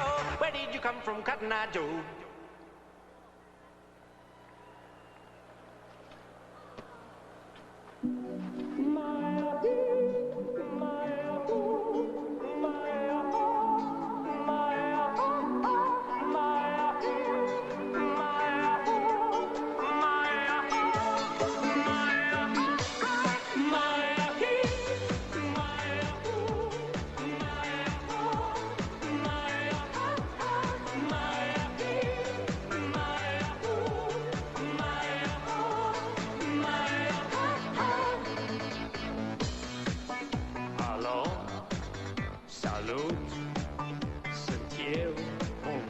haiduc și te rog, iubirea mea, primește fericirea. Alo, alo, sunt eu, Picasso. voinic, dar să știi, nu cer nimic. Vrei să pleci, dar numai ei, numai ei, numai ei, chipul tău și dragostea din tei. Mi-amintesc de ochii tăi ei. Vrei să pleci, dar numai ei, numai ei, numai ei, chipul tău și dragostea din tei. Mi-amintesc de ochii tăi ei. Te sun să-ți spun ce simt acum. Alo, iubirea mea, sunt eu, fericirea. Alo, alo, sunt iarăși eu, Picasso, ți-am dat bip și sunt voinic, dar să știi, nu cer nimic. Vrei să pleci, dar numai ei, numai ei, numai ei, chipul tău și dragostea din tei. Mi-amintesc de ochii tăi ei. Vrei să pleci, dar numai ei, numai ei, numai ei, chipul tău și dragostea din tei. Mi-amintesc de ochii tăi ei.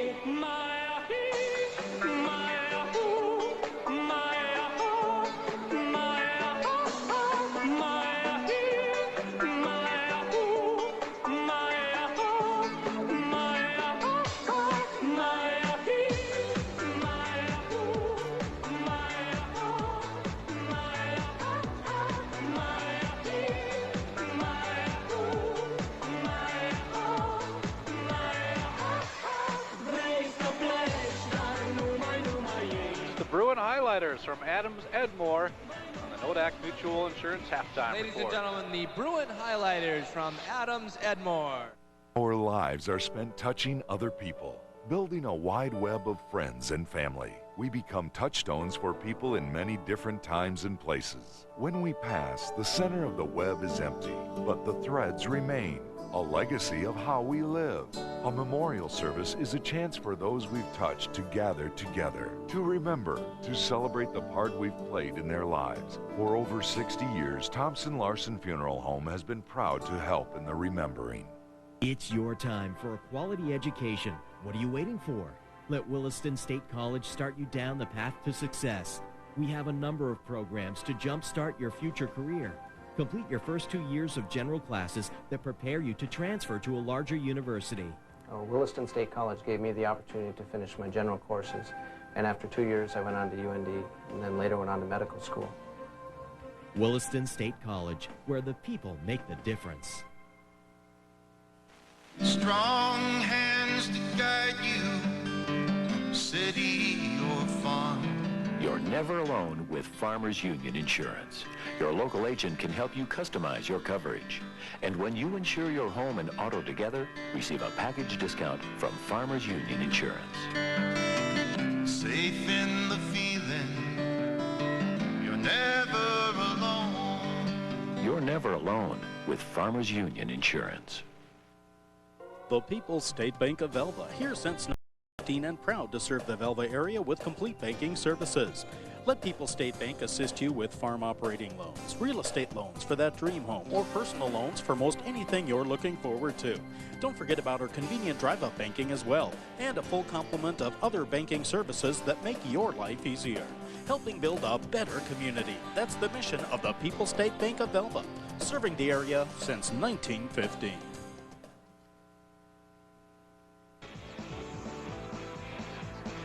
Welcome back to the Nodak Mutual Insurance halftime report. Where at the half, Velva's been gunning down Linton. See how I do that? That's good. Plan for that, don't you? Yeah. 19-0 is the score at the half. Let's take a look at our first half stats brought to you by the North Dakota Certified Seed Industry. Well, these should be dominated by the Aggies. Rushing yards and passing yards, both an advantage for Velva. Total 125 to 52, with the bulk of those 52 coming in about the last 5 minutes of that second quarter. the turnovers. The one turnover that Velva got from Linton really hurt, because that's one that Mac turned into a touchdown, so a little bit extra there. A couple of 10-yard penalties. So penalties not a huge thing right now, but it's just been, with the exception of the last 4 or 5 minutes, Velva's defense has been the difference in this game. I mean, only 52 yards. That's not many for a Linton HMB team. Yeah, that's good numbers right there if you're a Velva defensive player. Velva got on the board with their first drive of the game and have led ever since. In fact, a 9-play, 40-yard drive capped off by a Schmaltz 5-yard touchdown. Yeah, Schmaltz comes around in, sees that seam, see the 3 players on the right side. I mean, that is absolutely ideal. That's what you're looking for. Seal off anybody who's coming over on, and they did it perfect. And the one big turnover you talked about happened in the second quarter, and that resulted in another Velva touchdown. Yeah, the tackle made by Dukeshire, the ball squirts out, and Justin Mack picks it up, and there is nothing in front of him, and that'll stop him, I guess, until you get to the end zone. That was the first play of the second quarter, and just like that, 2 touchdowns up, and that one goes 57 yards. And then with 5:09 left in the second quarter, Velva caps the scoring with a touchdown pass. Mack to Josh Weidler, 6 yards on the score.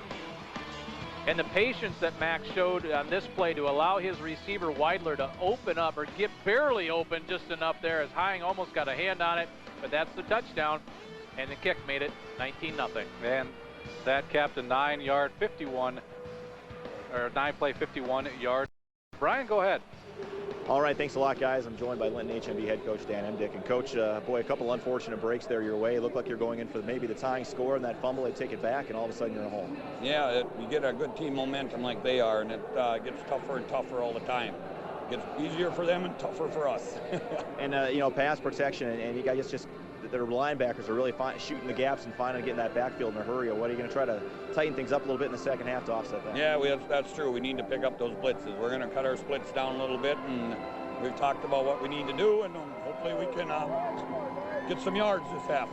All right, Coach. Good luck in the second half. Thanks. Thank you. All right, we'll be back more from the Alaris Center here on the NBC North Dakota Sports Network. Good to be in Dakota territory. We have invested in the community regions we serve. We're proud to be in dozens of hometowns across the Dakotas. Dakota Bank, here for you. Pointer's Ag Supply is your helping hand on the farm, offering you a wide variety of services and products to help you before, during, and after the growing season. Keep Pointer's Ag Supply in mind during all phases of your farming operations, whether it's sprayers or chemical spray, fertilizer or fertilizer applicators, and so much more. Pointers would like to take this time to congratulate area football teams and fans, and offers best wishes to Turtle Lake Mercer, Velva, and Minot High in their quest to become state champions. Pointer's Ag Supply, Highway 52, Sawyer. Test drive the all-new 2007 Hyundai Entourage van at Don Bassett Motors. And Linton, well, trailing 19-0, gets the honor of kicking off the second half. So Velva will get the first possession of the second half unless something odd happens here, which it doesn't look like it will. Velva with the return. Krebsbach with the return to cross the 30 to the 34-yard line. So that's where Velva will take over with its first possession of the second half. The Aggies, of course, want to keep it as long as possible, and Justin Mack comes out at quarterback, and on the opposite side, Linton wants it back as quick as possible.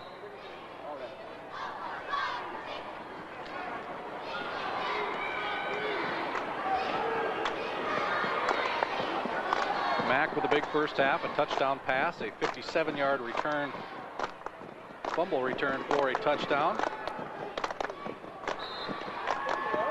And Linton's defense making the first statement so far here of the second half as they pulled Bauer to maybe a yard. Little different blocking scheme on that one. Farmers Union Insurance replay as they try to sneak Bauer up through the right side guard and tackle. I assumed that was going to be one of those plays when both Long and Dukeshire come, from their quick side or the, to pull and block, and they kind of stayed at home. A little bit different blocking scheme. This is Schmaltz on the carry, and he finds the going rather tough as well. No gain on that play, so Linton's defense coming up a little bit charged up here to start the second half. Well, all season long, the Lions really put a lot of pride in their defense. I mean, they kind of hung their hat on the fact that we're a good, solid defensive team. And the fact that there's 19 points, 2 of those were offensive touchdowns, but it's something you can just expect Linton, to want to say, come on guys, we got to do better than that, because we are. And the pitch goes to Schmaltz inside, but another small gain, only a couple yards there, so that sets up a first down, or a fourth down rather, for Velva in a punting situation. So Linton's defense holds for the first possession here of the second half. Yeah, that's a solid series right there. The first play, this is the third play of that series, Farmers Union Insurance replay. You fake the pitch, the hand back on the inside comes to Schmaltz, not much there. See Shots, I think, was the guy, one of those guys in there holding them down. So 3 different looks, 3 different plays, and all covered well. Mock at the kick, kind of a twisting punt. Kelch will take it inside his 30, finds some room around the left side, gets tripped up shy of the 40, and he may have been tripped up. A flag comes in. Yeah, we have a flag right about where the ball carrier was. So there was a block happening just in front of where Kelch was that the official, saw and didn't like. And that is the call, so back up Linton.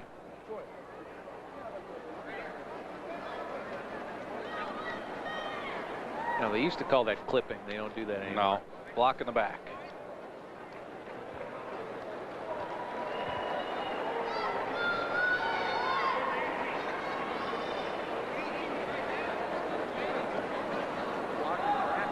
No, that's a big one. That's what, 15 from Puck the in the spot. back. White.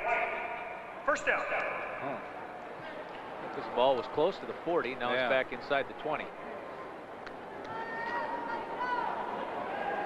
Let's see. Is that in on Bauer? Sorry, I wasn't Hard looking. to tell. Are we on? We have 2.5 games to go. First down carry then for Linton HMB is taken by Hire. Gets across the 20-yard line. There's Shots, the best puller, from his guard spot, getting out in front. And I think the offensive line, too, for, Linton HMB, just wanting to show, have a better showing than they had in the first half. There were a lot of things to improve on, and you just keep kind of checking them off. And, an offensive line to get rolling, to help get the team going. And off to the first guy through. And a big gain there. Up the middle for Prowse. Gets a first down across the 30 to the 33. Well, Prowse did have a play earlier in this game. That little trap. You see number 65 coming across. That's Matt Jasper trying to get a head on someone. And a nice first down. So up to the 33, first down for the Lions.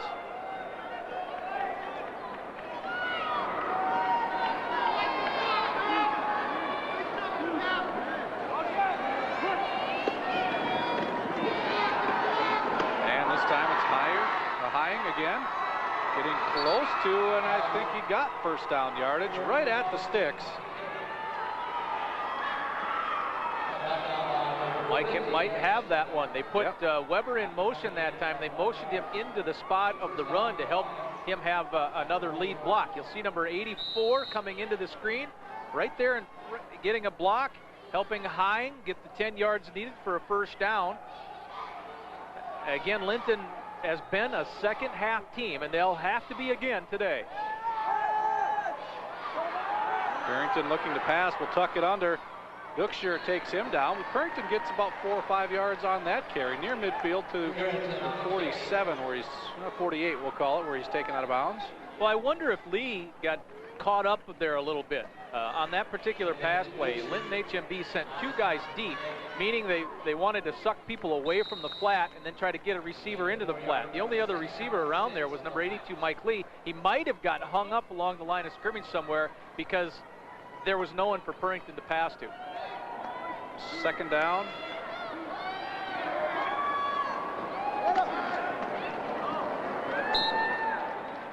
And a gain of a couple out to the 50-yard line, right just shy of the 50-yard line for Hying.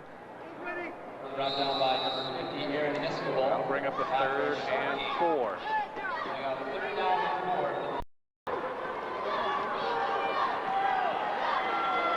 Farmers Union Insurance replay. You see 75. That's Jesperson stepping over a guy, getting in there.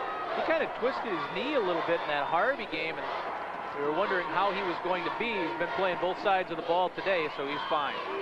Mock this time gets the pitch, looking for blockers, finds them across the 45. Ball loose on the turf, no whistle yet. 44-yard line. They're asking, was he down or not?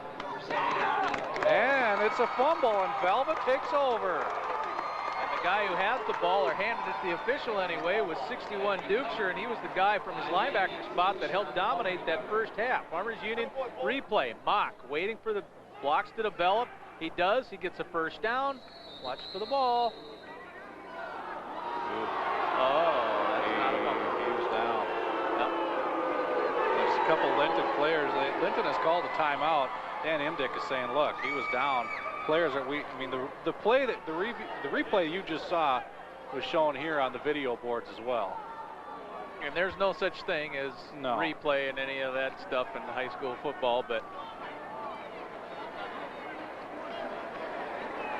when is a fumble not a fumble?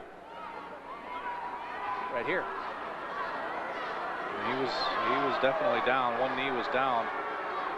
The ball came out late.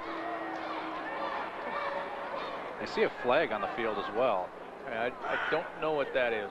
Linton's backing up, so I'm wondering if they got a first. Unsportsmanlike, perhaps. Ball, unsportsmanlike conduct on White. 15 yards and a first down. Well, I can only, I guess, imagine what happened, but when we were showing the replay, it was, like I said, happening on the big boards here at the Alaris, and the Linton players were all pointing to the board, trying to get the officials' attention, and I would imagine something was said at that time because those players saw the same thing you saw at home. It looked like the knee was down, and if that was the case, should have been a first down for Linton, but the ball came out. The officials rule it a fumble. I think the ball actually popped off the turf, too, so I didn't think it was actually knocked out of his hand. Doesn't matter. Nope, Velva takes over at the 42 of Linton with a first down. Mack having to tuck it under, no one to pass to, and does his best to get back to the line of scrimmage. Kraus takes him down. It looked like the Aggies were going to, try to jump on this situation. Nothing open deep. One thing we've said a couple of times with Mack is he has shown pretty good patience with the ball when he's in a passing situation. There he read nothing open, take what you can get. What he could get was back to the line of scrimmage. So not a negative play. He does get exactly back to the line of scrimmage. So second down and 10.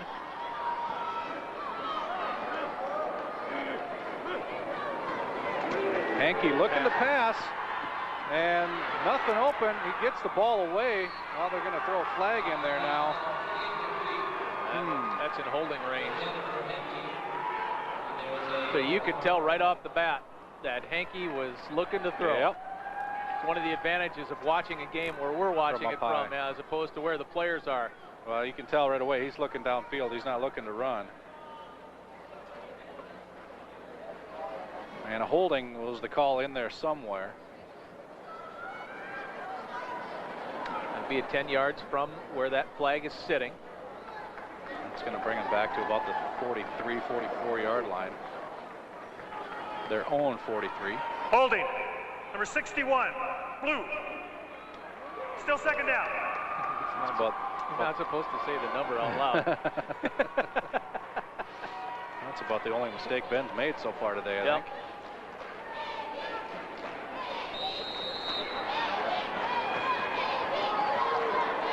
So it's 2nd and 26 as the Aggies get backed up into their own territory. Mack showing pass, handing off, Schmaltz with the carry. Gets across the 45 to the 46, so he gets a couple of them back. A different formation, a different look, almost, not quite a true eye, but almost out of the eye. Mack trying to show pass, and then hand the ball off, and the Farmers Union replay.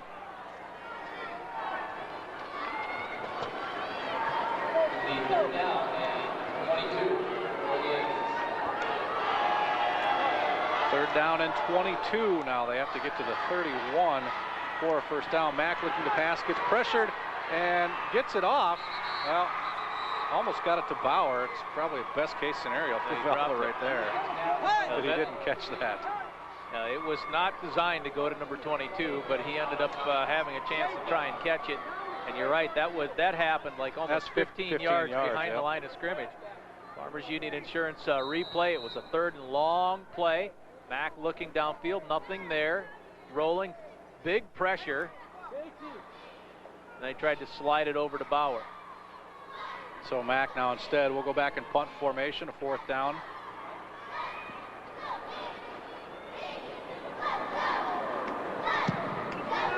And gets another good kick away. Bauer backed all the way, or Weber backed all the way up to his 10-yard line. And he coughs it up, and Velva gets it back. Yep, Aggies got it back. And they do. You know, I was just going to say a little bit of justice where Velva got backed up and, you know, the fumble call, it really wasn't a fumble, and this one really was a fumble. I think Tyler Eastos is the one who comes away with it, but I don't believe he was the one that caused it. Weber making a move.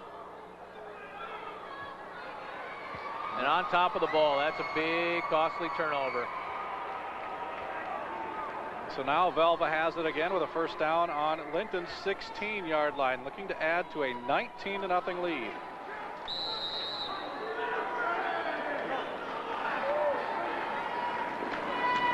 Schmaltz with the carry, finds some room, gets stopped momentarily, but good second effort as he gets by Weber, gets inside the 10 to the 9. The Aggies really loaded up the left side. Pitch to Schmaltz and pretty good pop right there. Weber hits him. Yep, no wrap up. He keeps on going. Hine has to finish him off after a nice little gain there.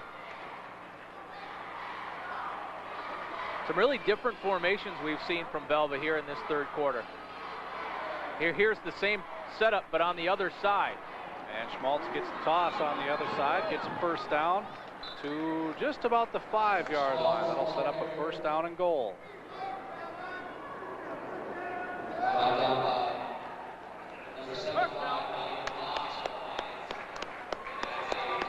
They take that flanker, bring him in there, and you know the split back just about probably 4 yards wider. The pitch to Schmaltz looks to me anyway like the same play, but the right side. 2 plays later, first down. Ball just outside the 5-yard line. 4.5 minutes to go in our 3rd quarter.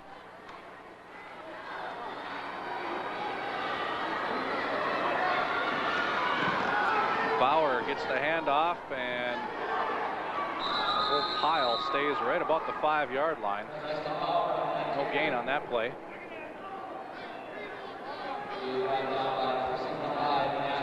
There's Union replay. Handoff, trying to get something, you know, right up the middle. It just didn't happen.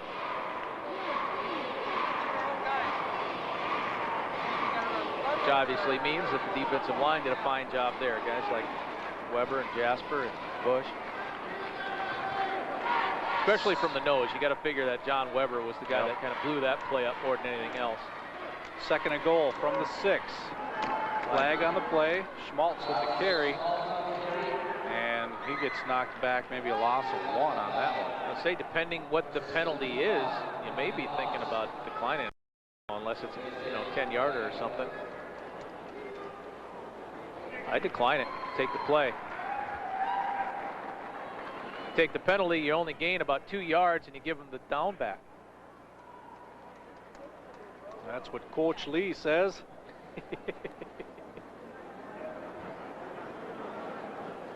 Let's see what Coach Imdick says. Keep it there. Illegal formation. Blue, not enough men on the line. That penalty is declined. 3rd down. So that's what happens. They do decline the penalty. It was actually a loss of about 2 on the play, so it'll bring up a 3rd and goal. Now the ball at the 8-yard line. Weber and Dukester man to man on the high side. Like an option there for Mack. Mack cuts it up and gets in for the touchdown. Well, we mentioned in the first half, but if you weren't with us, one of the reasons that Justin Mack, about 4 or 5 games into this year, became the starting quarterback is that it allows, as Coach Sandy calls, a 4-headed attack in the backfield. It's a quarterback sweep. He keeps it. Nice little, it looked like Dukester there with another block, stretching it in for the touchdown. So the quarterback becomes the running back. Now Mack stays on to try the extra point. High snap brought down. Mack gets it up and puts it through. So the Aggies open up their lead now 26-0. Time running out for Linton. One more look. Mack will fake the pitch. Then Hine couldn't quite get there, and yeah, that was Dukester that threw another nice block. Sealed the man that allowed him to get in. Velva in control when we come back. When we say Interstate, what do you think of? Maybe you think about our local expertise, thanks to over 88 years of meeting your seed needs. Or top quality service, because we back up our products with knowledgeable support. Or maybe our focused expertise in both canola and sunflowers. What do you think when you think of Interstate? Think of us as your oilseed experts. Interstate. Contact your Interstate dealer or Interstate directly.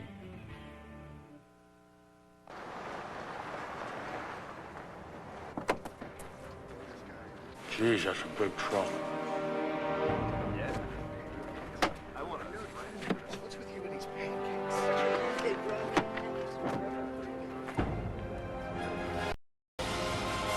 It has the world's biggest cab. The all-new Dodge Ram Mega Cab. Where's the truck? Yeah, it's that big.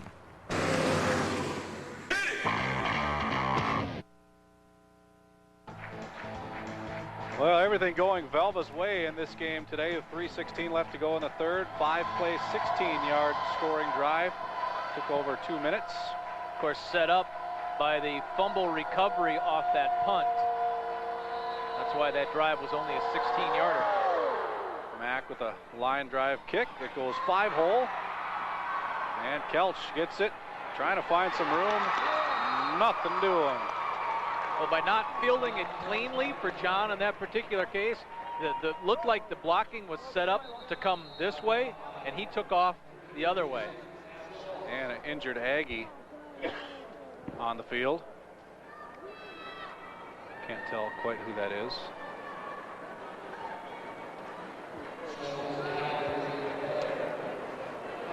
Right ankle. I think it's Sam Schultz. He's been in on some nice special teams. See if we can find it. There he is. Yep, Schultz.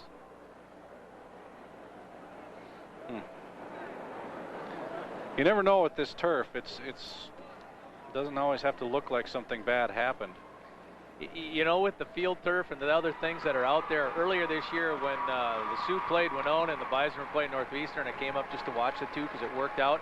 And you go, and we're down on the field, and you go down there and you walk on it, and you see it, and you know, and you just go, man, I can't believe they still play on this stuff. I know. Yeah.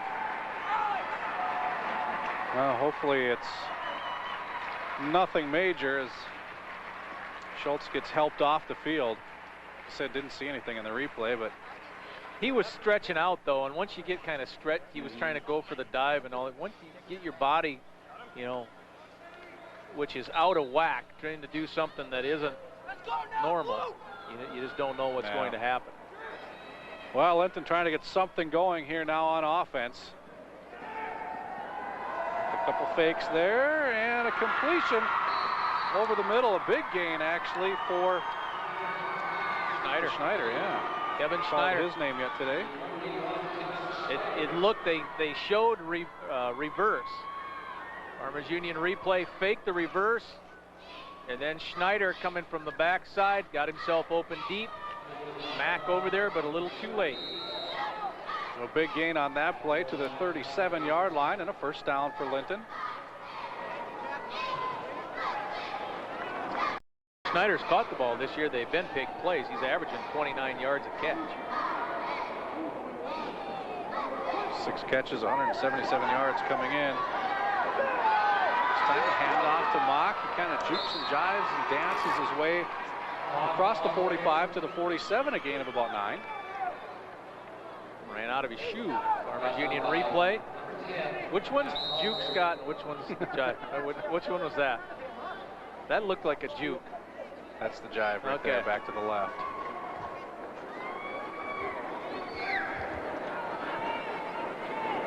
Second down and 1. Remember that. It's good sports terminology. Mock gets it back again, and this time does not find any room. In fact, he'll lose about 3 yards. No chance to juke or jive on that one, did he? That front wave from Velva has had an awfully good football game. Farmers Union replay, pulling both. Looks like Bush and Schatz trying to get out in front. It just nothing happened there. Weidler was one of the players in there.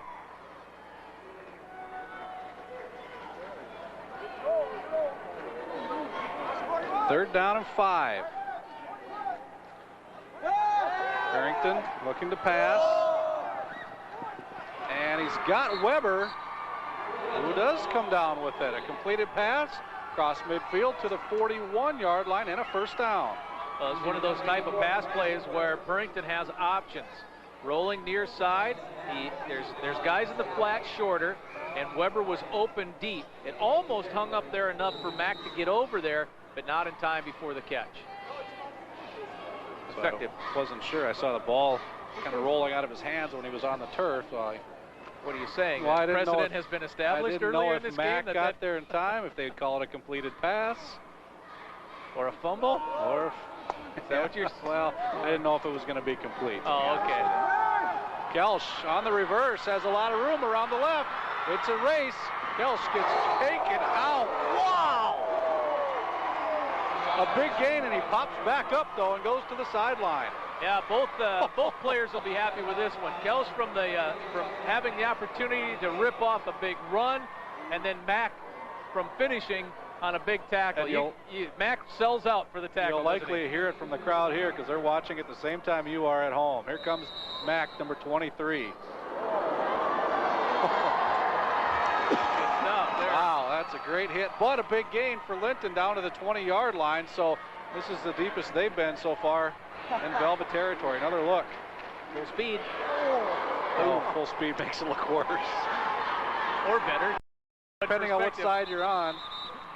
Back to live action now. That play stuffed up the middle. Nope. I think Hying with the carry. Yep, no chance for Hying.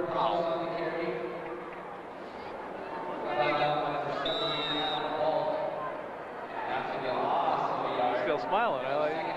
Good hit. Good, boy, clean, hard hit. You don't see him like that too often. Probably the best thing for Kelsch is that he got taken off his feet. Oh, yeah. He wasn't still planted to the turf. Closing seconds of the third quarter, the toss to Mock, trying to cut it back up, and he does not find any room. And guess who's there? Mr. Ben Dukeshire. He's been free to roam, you know. In the first half, he was just all over the place. And that'll be the last play of quarter number 3. Just one score in that quarter goes to Velva. And they are on top, 26-0.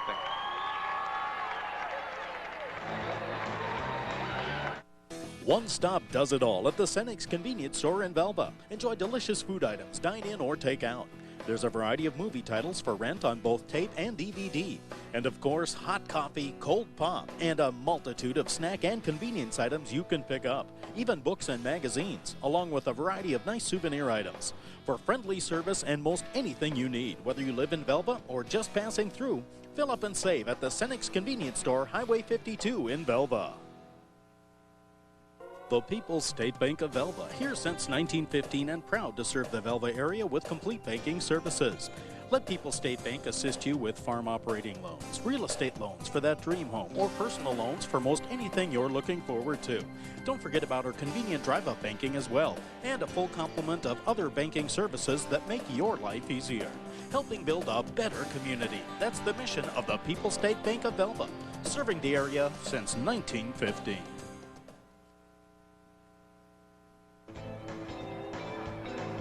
Well, the Linton fans trying to find something to cheer about here. Their team still scoreless in this one, but as close as they've been so far here today on the 24-yard line. But their team trailing 26-0. 12 minutes to go. Well, that is a big deficit against a team as solid as Velva. And we're about to find out if it can be done. It's a big third down play. He's going to throw. Rouse looking, now throws back to Purrington. Purrington trying to find some room. Well, he gets away somehow. Gets enough for a first down. I'm sorry, looking at the wrong marker. Needed to get to just about the 10-yard line. Gets to the 15, so he does pick up a good chunk of yards. However, it'll be about 4th and 5. Farmers Union replay. I don't know if the first option was Weber down deep and then Prouse just decides to come back, or if it was designed to come back to Purrington, who did make a couple of nice moves. I think he got the juke in there. Timeout, 4th and 5. Big play coming up. Linton calls the timeout.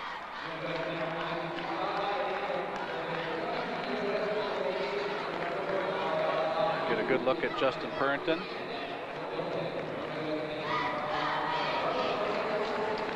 1,100 yards through the air, 15 touchdowns this season for him.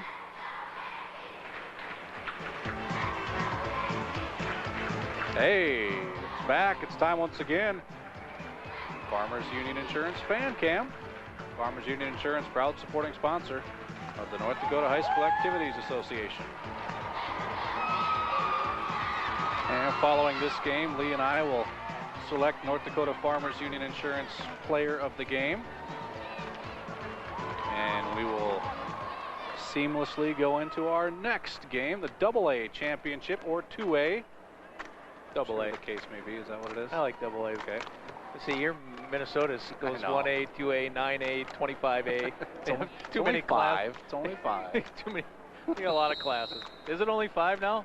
5A, 6 classes. Oh, that's right, 9-man. 4th down and 5. Linton with the ball at the 15, needs to get just about to the 10. Big pitch, Purrington looking over the middle. He's got his man over the middle. And Schneider with a touchdown. So a big 4th down play for Linton as they get on the board. A crossing pattern in the middle with both Weber and Schneider. Both players are open. The middle just opened wide up. Farmers Union Insurance replay. Fake the pitch, fired. Nice catch. You see where Weber was right there too. Kind of knocks Mack out of the chance of trying to tackle him and keep him out of the end zone, but a 16-yard touchdown. Linton will go for 2. Purrington looking over the middle, and he's got 2 guys there. Weber's the one that comes in with the pass, or with the reception. So that makes it a 26-8 game, still early in the 4th quarter.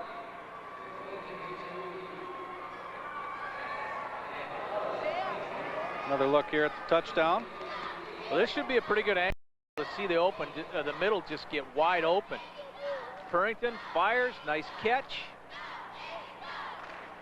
And then the effort that was needed from Schneider to get in, he runs through a tackle attempt there from Henke, and then that rolls straight into the 2-point opportunity here for Purrington. Also a pass play.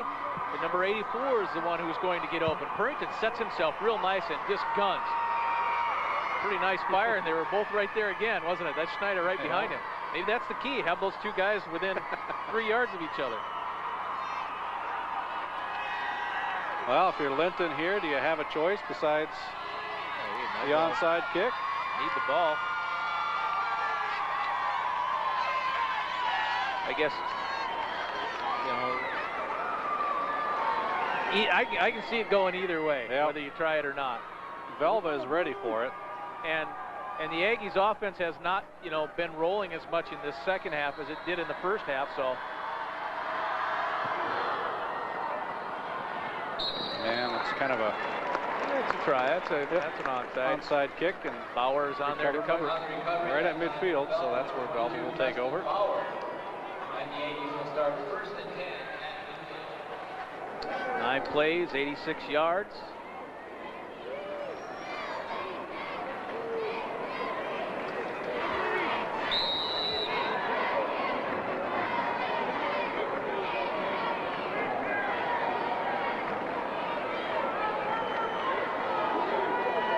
Ball just touching the midfield stripe, 50-yard line.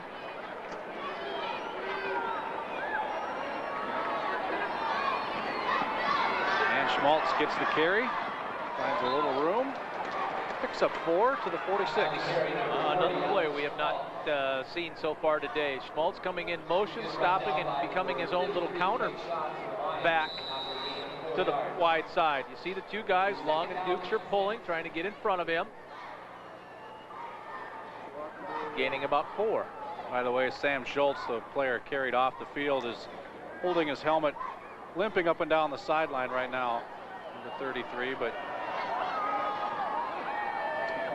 he soon will not be back in the game. Schmaltz with the carry again, spins away from the tackler and gets across the 40 down to the 37-yard line. That is enough for a first down. Well, once Schmaltz turns the corner on the Farmers Union Insurance replay, he does a nice job of keeping his shoulders square to the line of scrimmage and then just get what you can get. See, he recovers, squared again, and what he got was a first down. And the clock keeps moving. Closing in on 10 minutes on this one.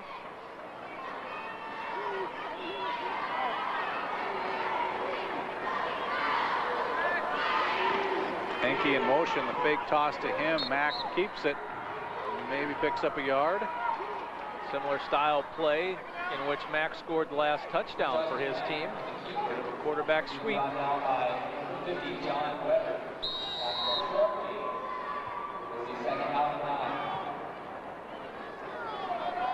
I'll give him almost 2 yards on that carry.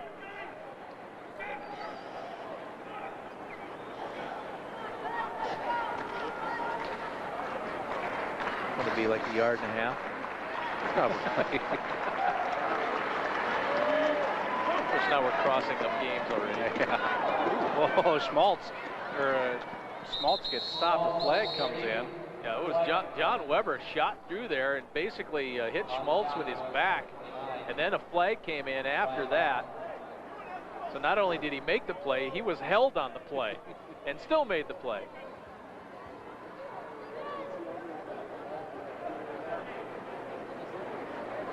Linton says back him up. Holding. Blue. 10-yard penalty. Repeat, second down. Yeah, we're looking for the nose guard, Weber. There he is. He's being tackled. He's being tackled and still got a pretty nice hit on him. Troy, you weren't getting away with that one. That was just a little too obvious. Mack looking to pass and tries to get it to Bauer, but going to throw him a little bit too low, so that one falls incomplete. Now Bauer was trying really hard to roll it up his body and to catch it, but Preston just couldn't do it. Every time he tried to roll his hands, the ball just got a little bit further toward the turf. That brings up a third down. 3rd and 17.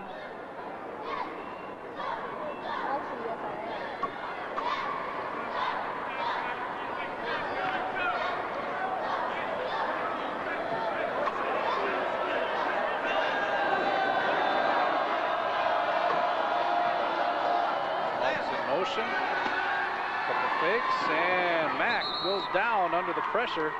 Kraus, the first guy there to take him down.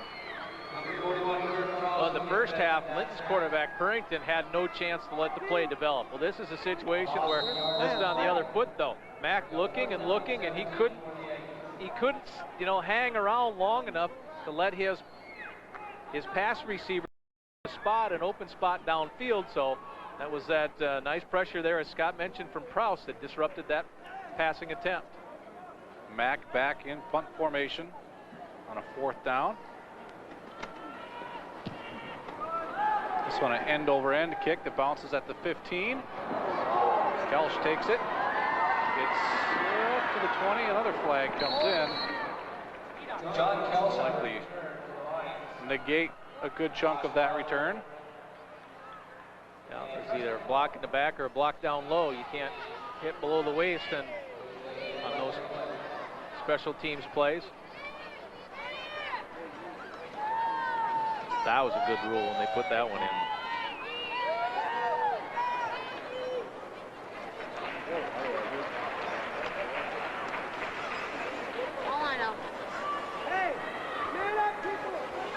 Be a half the distance penalty.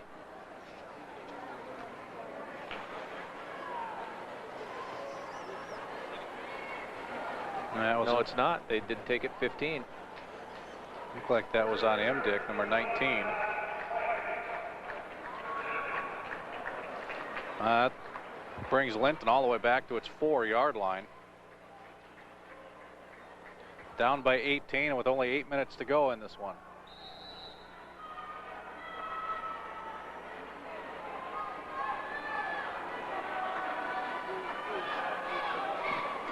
Weber's in motion.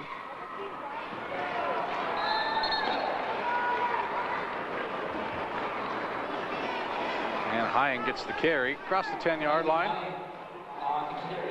Well, we'll mark it right at the 10-yard line. Gain of 5, 2nd and 5.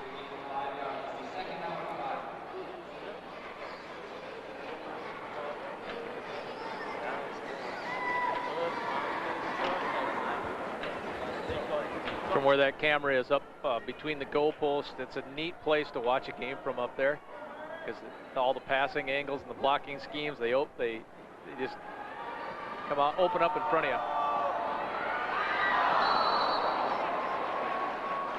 And that one just off the fingertips, I think, of Schneider. Oh, no, Prouse. I saw the one and thought the same thing, that was Kevin Schneider, but they did sneak Prouse out there. Purrington with time. Prouse not the first time and not quite the second time. That would have been a big gain. Instead, it's a 3rd down and 5.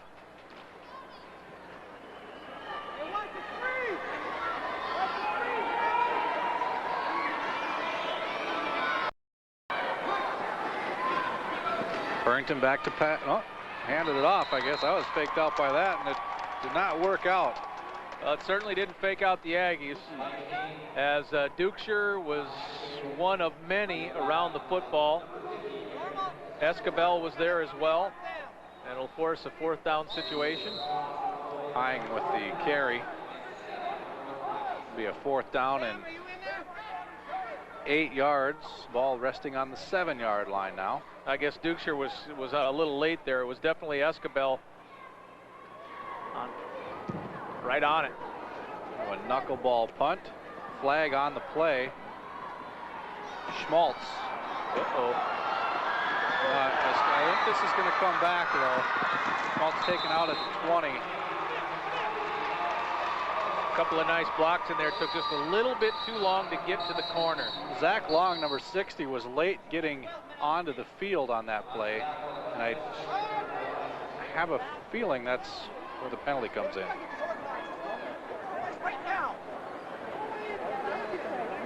Illegal participation. Yeah.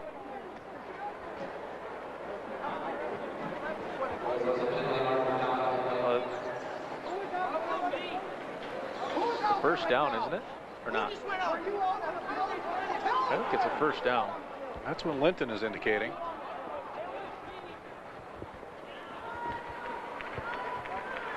Illegal participation.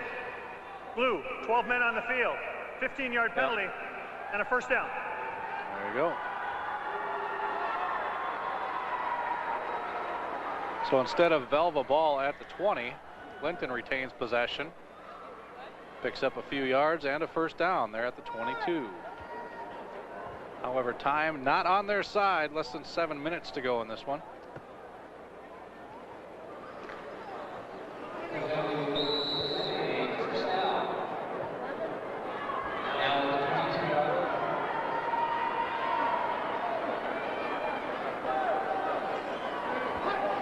It's a Weber in motion. Hand off to Kraus. Leans forward for a couple. Josh Weidler, the defensive end, read that run right away. Was able to slide down the line and get in there on the tackle. Farmers Union replay. Here he comes in from the left-hand side of your screen, number 39, Josh Weidler. Josh's brothers, Tommy and Matt, played on some successful teams with Velva. Josh doing the same. Kraus looking to pass. That one hangs, and it is picked off. Bauer, I believe, with the interception. Yeah, that pass loses him before it hit its arc, and obviously Bauer read it well, and he was in the best position to make the interception. So Bauer's pick gives Velva the ball back. They'll take over in Linton territory at the 37-yard line. Kraus back to pass, and it just doesn't come out of his hand well. You can tell by the flight of the ball, not a tight spiral. It was intended, obviously, there for Kelsch, but it comes down to the Aggies.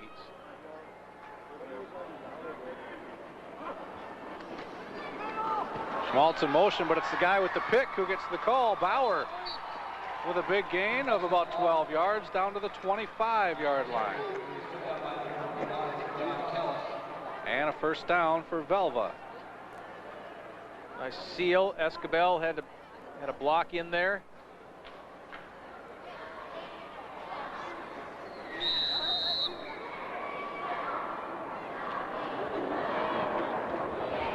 It was the first half of this game that really made the difference.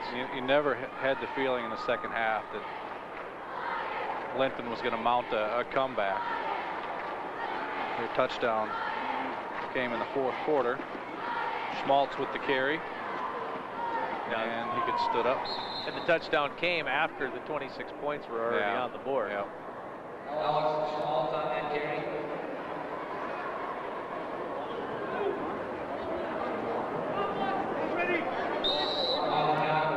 Good look at Justin Mack right there. He's done a few things in this game. Starting quarterback, starting defensive back, kicker, the punter. He's ran one in, picked up a fumble and ran it in, and then made Scott giggle for about 5 minutes after a big hit.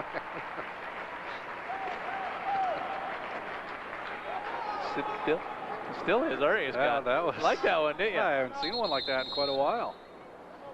And a timeout here for Velva.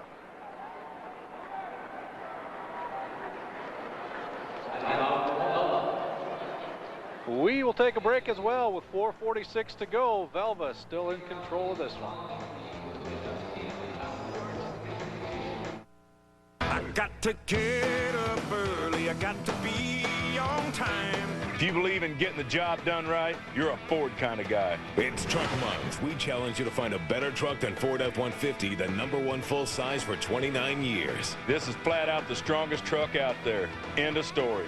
Now you pick. Lease the best-selling F-150 Super Cab or F-150 Super Crew for just $219 a month during Truck Month. 'Cause I'm built Ford tough. Even good kids can be bad drivers. That's why the North Dakota Farm Bureau developed a reward program for teen drivers. The Route 1000 Safe Driving Program rewards teens who maintain a good driving record with no accidents or violations for 1,000 days with a $1,000 savings bond. Contact your local Farm Bureau or go to Route1000.com for details. Farm Bureau, driving safety home for teens.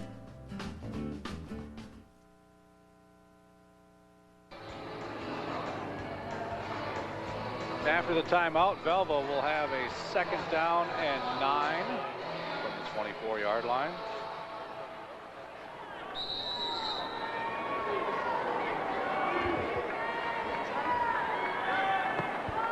Second down and 9. Schmaltz gets the toss, cuts it back up, gets upended at the 20-yard line. Picks up 3, maybe 4. Try to get as many bodies out in front of Alex as possible.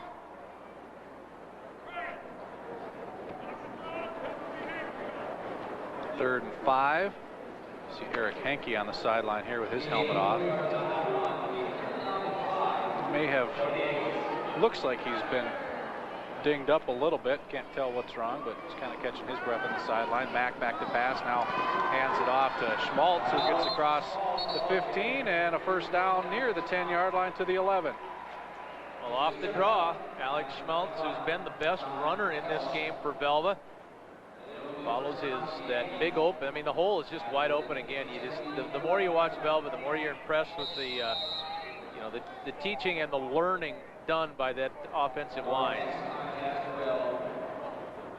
There's Henke, as you were talking about, Scott, earlier.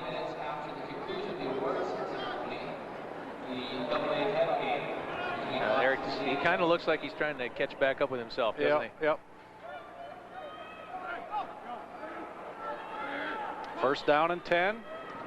Bauer, the first guy through, gets the call, spinning his way near 1st down yardage.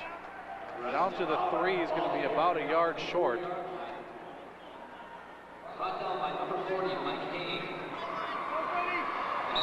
Farmers Union replay coming right at you. The fullback dive. Able to pick his way for about a 9-yard gain.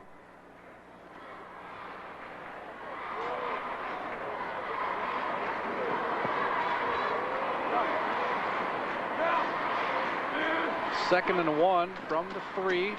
Schmaltz leaning and scoring.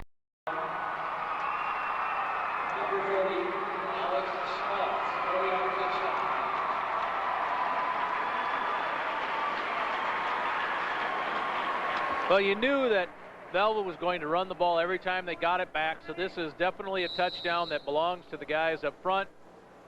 Schmaltz is able to just get it across, just what he needed, barely get it in, but nice job again by that offensive line.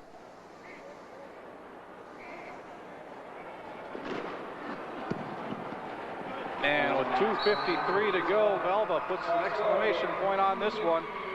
Now on top, 33-8, and en route to their 4th straight state title. Yeah, four straight, and with the exception of 2002, otherwise we'd be talking about, we're talking about 6. Yeah, 6 in a row, and it'd be 5 in the last 6 years. I mean, that's outstanding. Or 6 in the last 7 years, I guess, is what it would be. Or will be.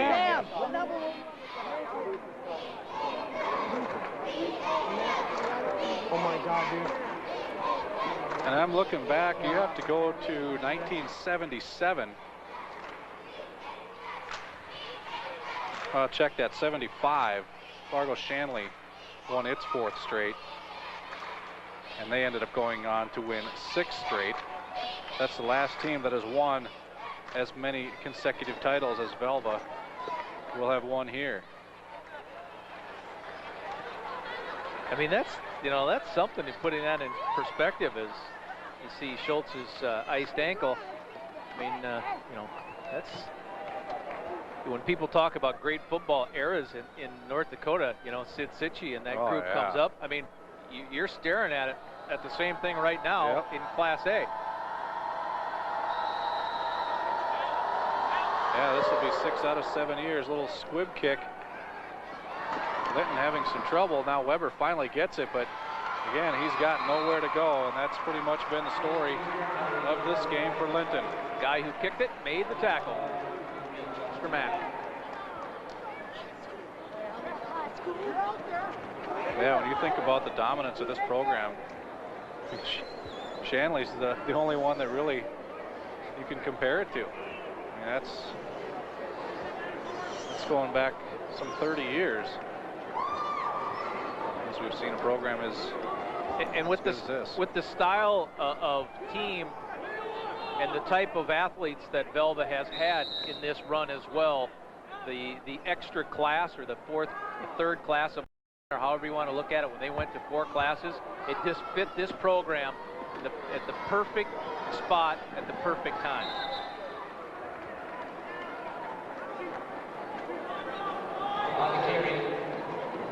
Now Velva running a few more players in. Jacob Duxcher, number 84, a sophomore, getting in there. Also, Austin Olhauser, the sophomore we talked about earlier, who's missed most of the season with an injury, he made that last run.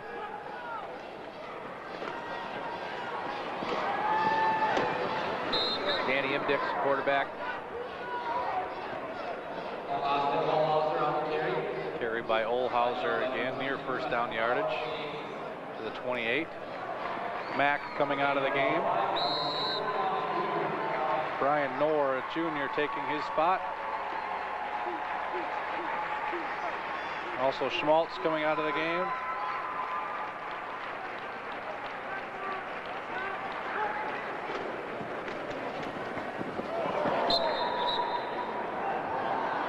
A lot of seniors is finishing up.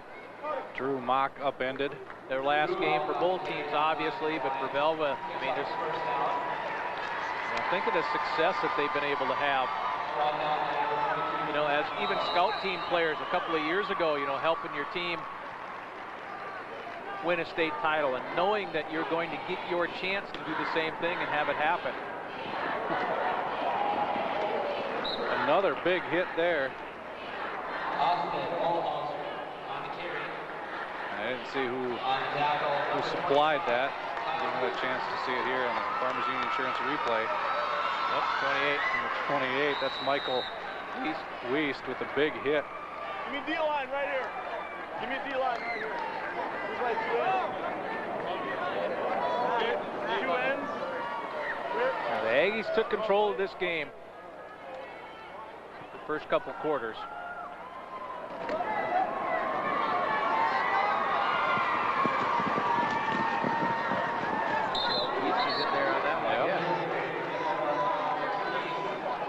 Host of Linton players went to grab their helmets under the bench and come back in, so we might see a mass substitution here. Alex Dice, number 34, is the guy on the Farmers Union Insurance replay running the ball here.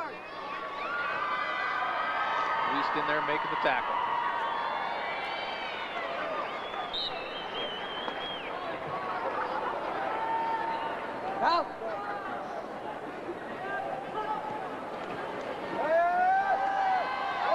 Dick going deep, and a receiver.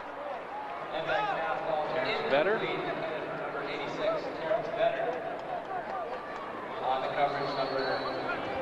And now we'll get a timeout here, and I think that's where the mass substitution will come in. Up for both teams. Almost a connection.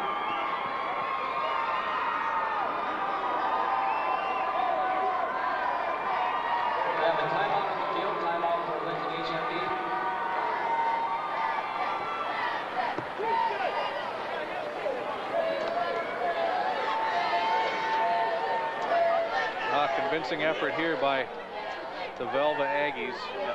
Again, after this game, Lee and I will pick a Farmers Union Insurance player of the game. We don't pick a play of the game. If we did, it would have to be Ducher's hit with the fumble that Mack takes back and runs it in. Made it 12-0 at that point in the second quarter. Just in the context of the game and what it did at that point. I don't know if we had a hit of the game, we'd have a winner there too. I think Mack gets that one.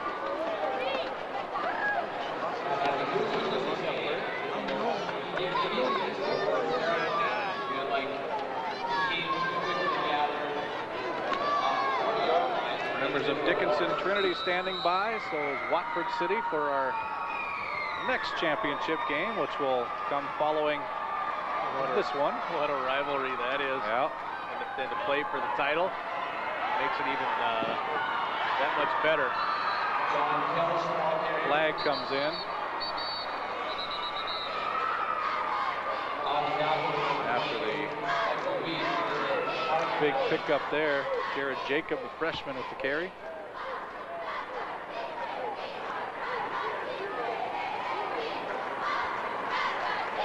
Flag's back here at the 45 in kind of the hold zone. Wave it off. Thought they were going to do that. Maybe not. Yeah, he is. There is no foul on the play. Third down.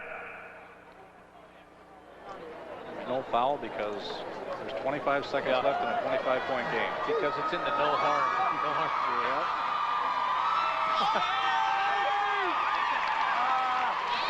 Hey, keep your shirt on. And Larry Sandy got the traditional early shower.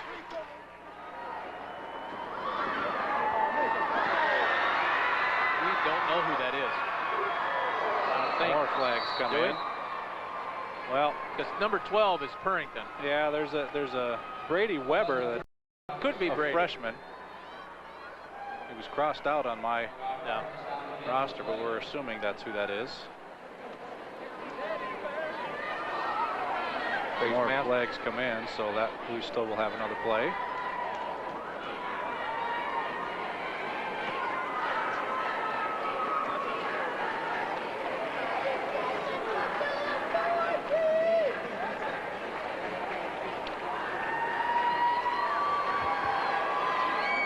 There was a foul on this one.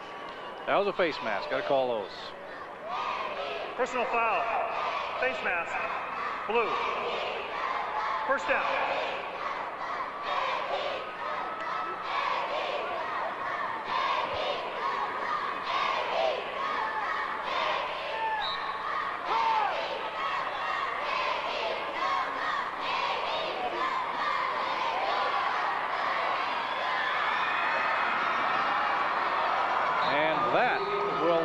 Wrap things up for our Class A game. Velva, 4 in a row, beating a Linton HMB 33-8.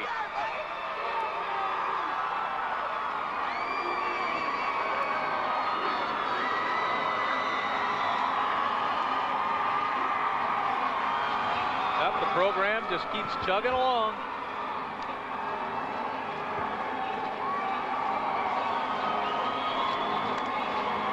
Larry Sandy say too, we got a good sophomore class, good freshmen, 7th and 8th graders are good, so beware Velva opponents, I guess. Yeah, they don't plan to go anywhere anytime soon. Or go away anyway. All right, thank you. Got a client coming in.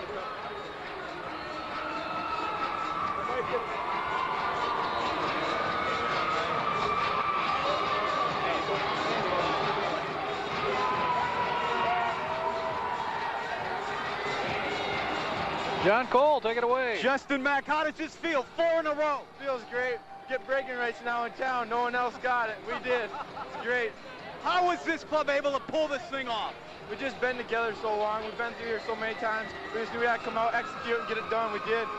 I could have about 10 other kids standing here. This is a team you guys came out ready to go from the opening kick, didn't you? We knew we had to. They're a great ball club. We just hit them where it counts.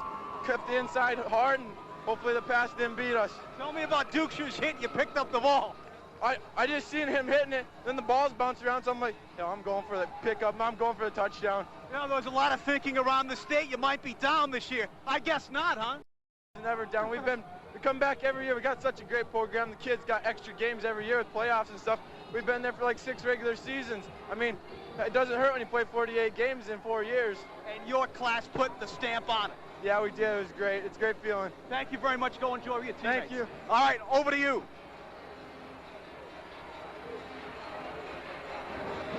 All right, thanks, John. Let's go right back down to Brian.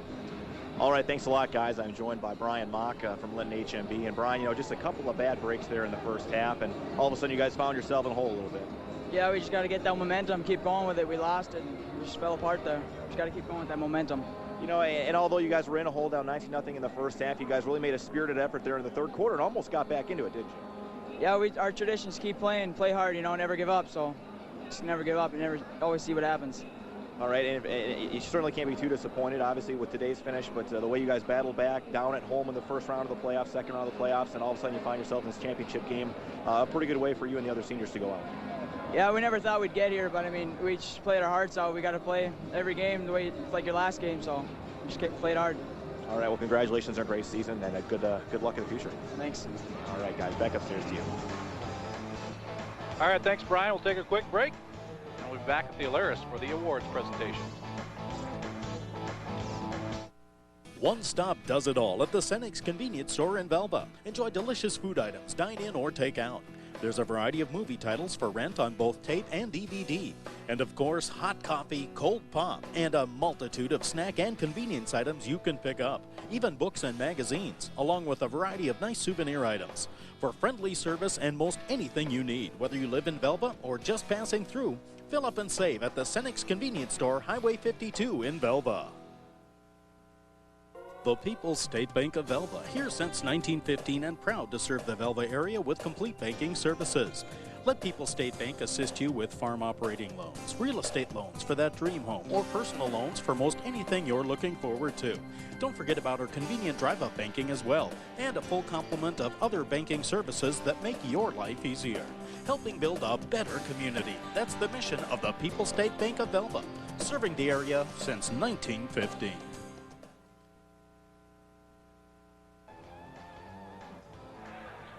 And the awards being handed out as we speak. Number 26, Drew Mauk. Take a closer look. Number 29, Brian Mauk. Number 34, Alex Deese. Number 37, Austin Olhauser. Number 40, Mike Haying. Number 41, Kirk Prouse. Number 50, John Weber. Number 53, Craig Schatz. Number 56, Brandon Sen. Number 60, Fred Burke. Number 63, Steve Schmidt. Number 65, Matt Jasper. Number 66, Andrew Bosch. Number 68, Mark Lawler. Number 71, Scott Jacob. Number 73, Justin Gross. Number 74, Nathan Schmidt. Number 75, Ryan Bosch. Number 80, Colin Hum. Number 81, Kevin Schneider. Number 82, Mike Lee. Number 84, Bryce Weber. Number 86, Terrence Vetter. Number 88, Mike Werlinger. And number 89, Bo Schmaltz. The cheerleaders for Linton HMB, Jennifer Vetter, Heather Glass, Emily Beatos-Rocker, and Nicole Klein. Student manager and stats is Alicia Dietz. The assistant coaches, Richard Bjerkley, Tim Doctor, James Hawk, Bob Weber, Eric Paul, and Nathan Bernhardt. And the head coach of Linton HMB, Dan Emdike.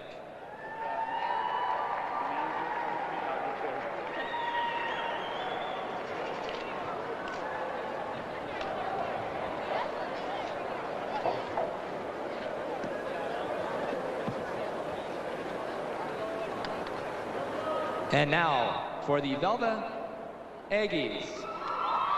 Number 10, Lance Lauringer. Number 12, Dylan Dukesher. Number 14, Eric Hinkie. Number 20, Casey Krebsbach. Number 22, Preston Bauer. Number 23, Justin Mack.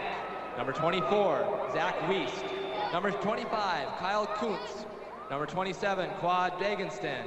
Number 28, Michael Wiest. Number 30, Tyler Yestis. Number 32, Austin Kittleson. Number 33, Sam Schultz. Number 39, Josh Weidler. Number 40, Alex Schmaltz. Number 42, Brian Knorr.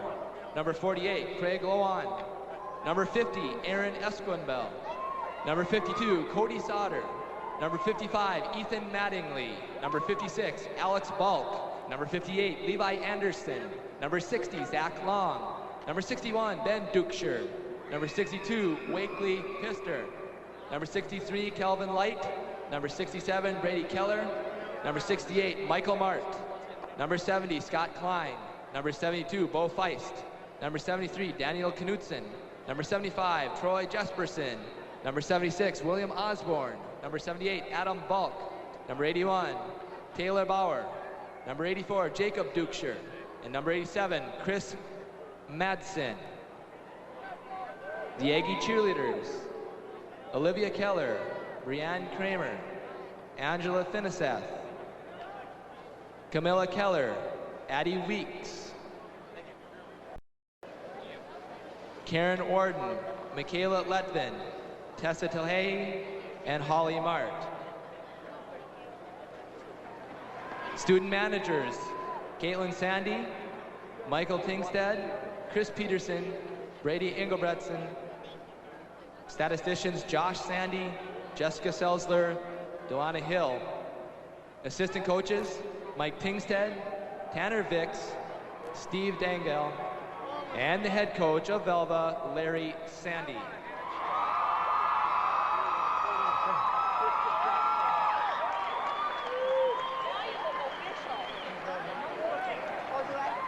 Each year, the North Dakota High School football coaches vote for the outstanding coach in each division. This award is sponsored by the North Dakota High School Coaches Association. On hand to present the award is Dave Michelson, president of the North Dakota High School Coaches Association. The 2006 Class A Coach of the Year from Velva is Larry Sandy.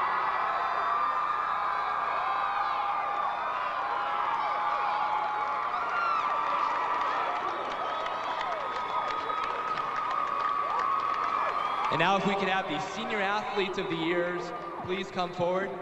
The North Dakota Class A coaches have selected the following individuals as finalists for the senior athlete of the year. We would like the players in attendance to come out on the field to be recognized. Class A finalists are from Hankinson, FCT, Josh Asp. From Larimore, Sam Hager. From Harvey, Brock Sandy. From Kildare, Zach Gaugler.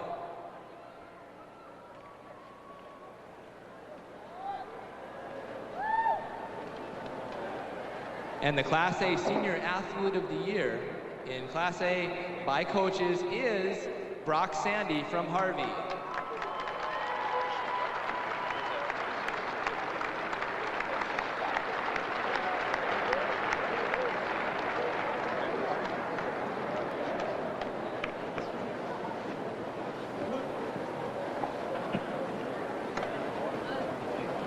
And now with representatives from the state runner-up team, Linton, HMB, please come forward.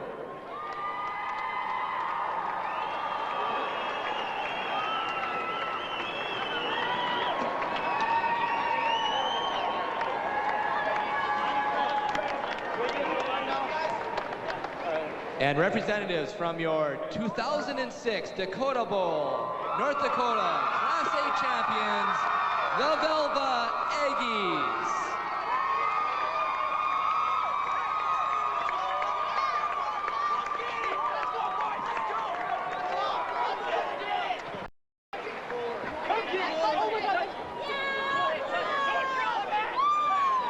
Thank you, fans from Linton, HMB, and Velva for attending. Velva fans, you do have a reception at the Hilton Garden Inn from 3 until 5 this evening. Please have a safe trip home.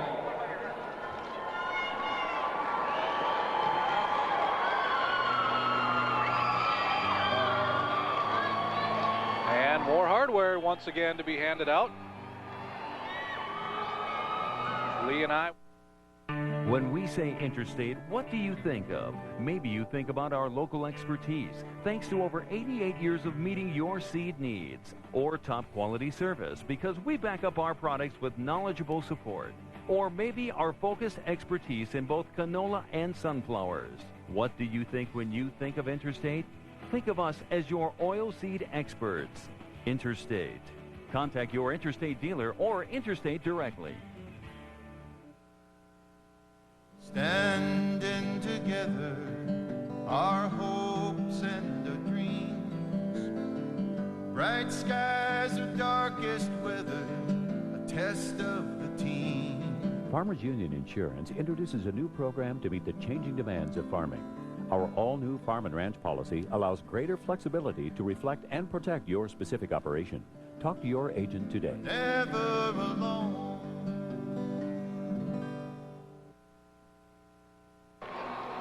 That's picture time for the champions. You saw in the corner of your screen, that is Dickinson Trinity, hoping to take a picture like that with the championship trophy like Velva is doing right now.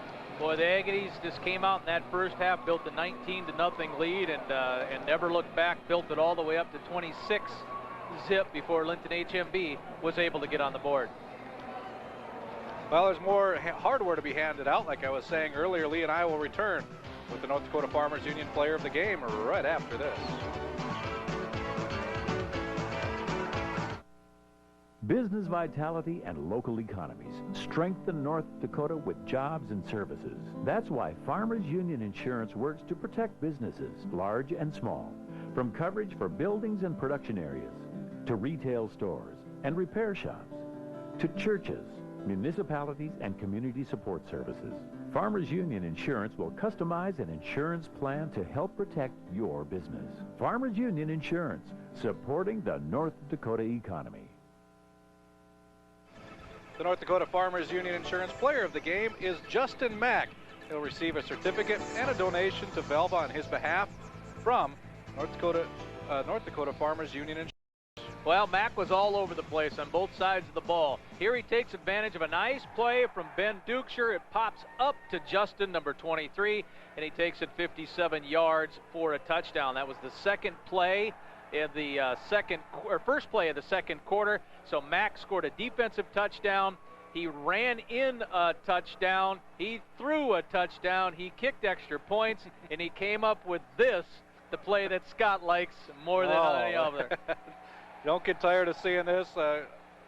Thankfully, both players are okay, but you don't see hits like that too often at this level. But that's what they call a decleater. And Justin Mack, an outstanding game for him. Ben Dukeshire with a great game as well. We can't certainly slight him, but Velva all the way around.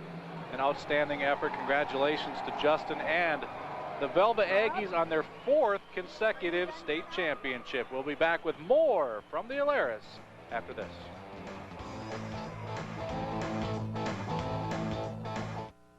Ready to save on hunting gear? Because great saving season is open now at Home of Economy. Blaze Orange knit caps are only $1.99. The Surefoot Blaze Orange vest is $3.88. Save $2 a box on Federal, Winchester, and Remington rifle ammo. The Sagan field saw is $10.88. And the Bushnell 8x40 Legacy binoculars are a hot buy at $54.88. For more great savings, check out our current flyer. Set your sights on the #1 hunting store in the region. We stock it all at the guaranteed lowest price. Home of Economy.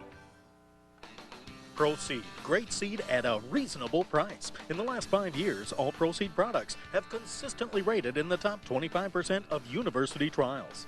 They produce high yields, great standability, and low cost per acre with high dollar returns. Plus, great dry down with a good disease package. Stock up on quality Proceed soybean, corn, sunflower, canola, or alfalfa today. Call Proceed for details or the dealer nearest you at 1-800-776-3121. Of all the things Minot's Grand International can do for you, the most important is helping you rest easy.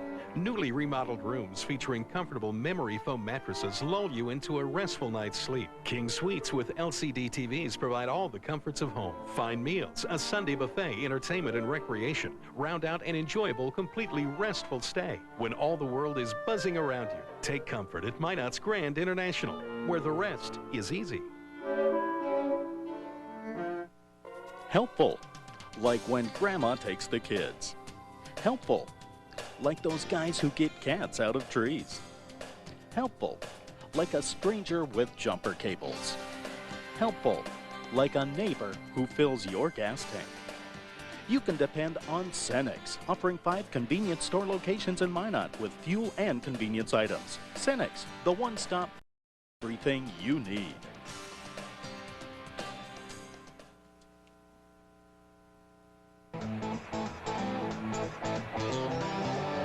We're back at the Alaris Center where Watford City and Trinity getting ready for the AA championship game, and it gives us an opportunity to introduce you to one of the top players in Class AAA.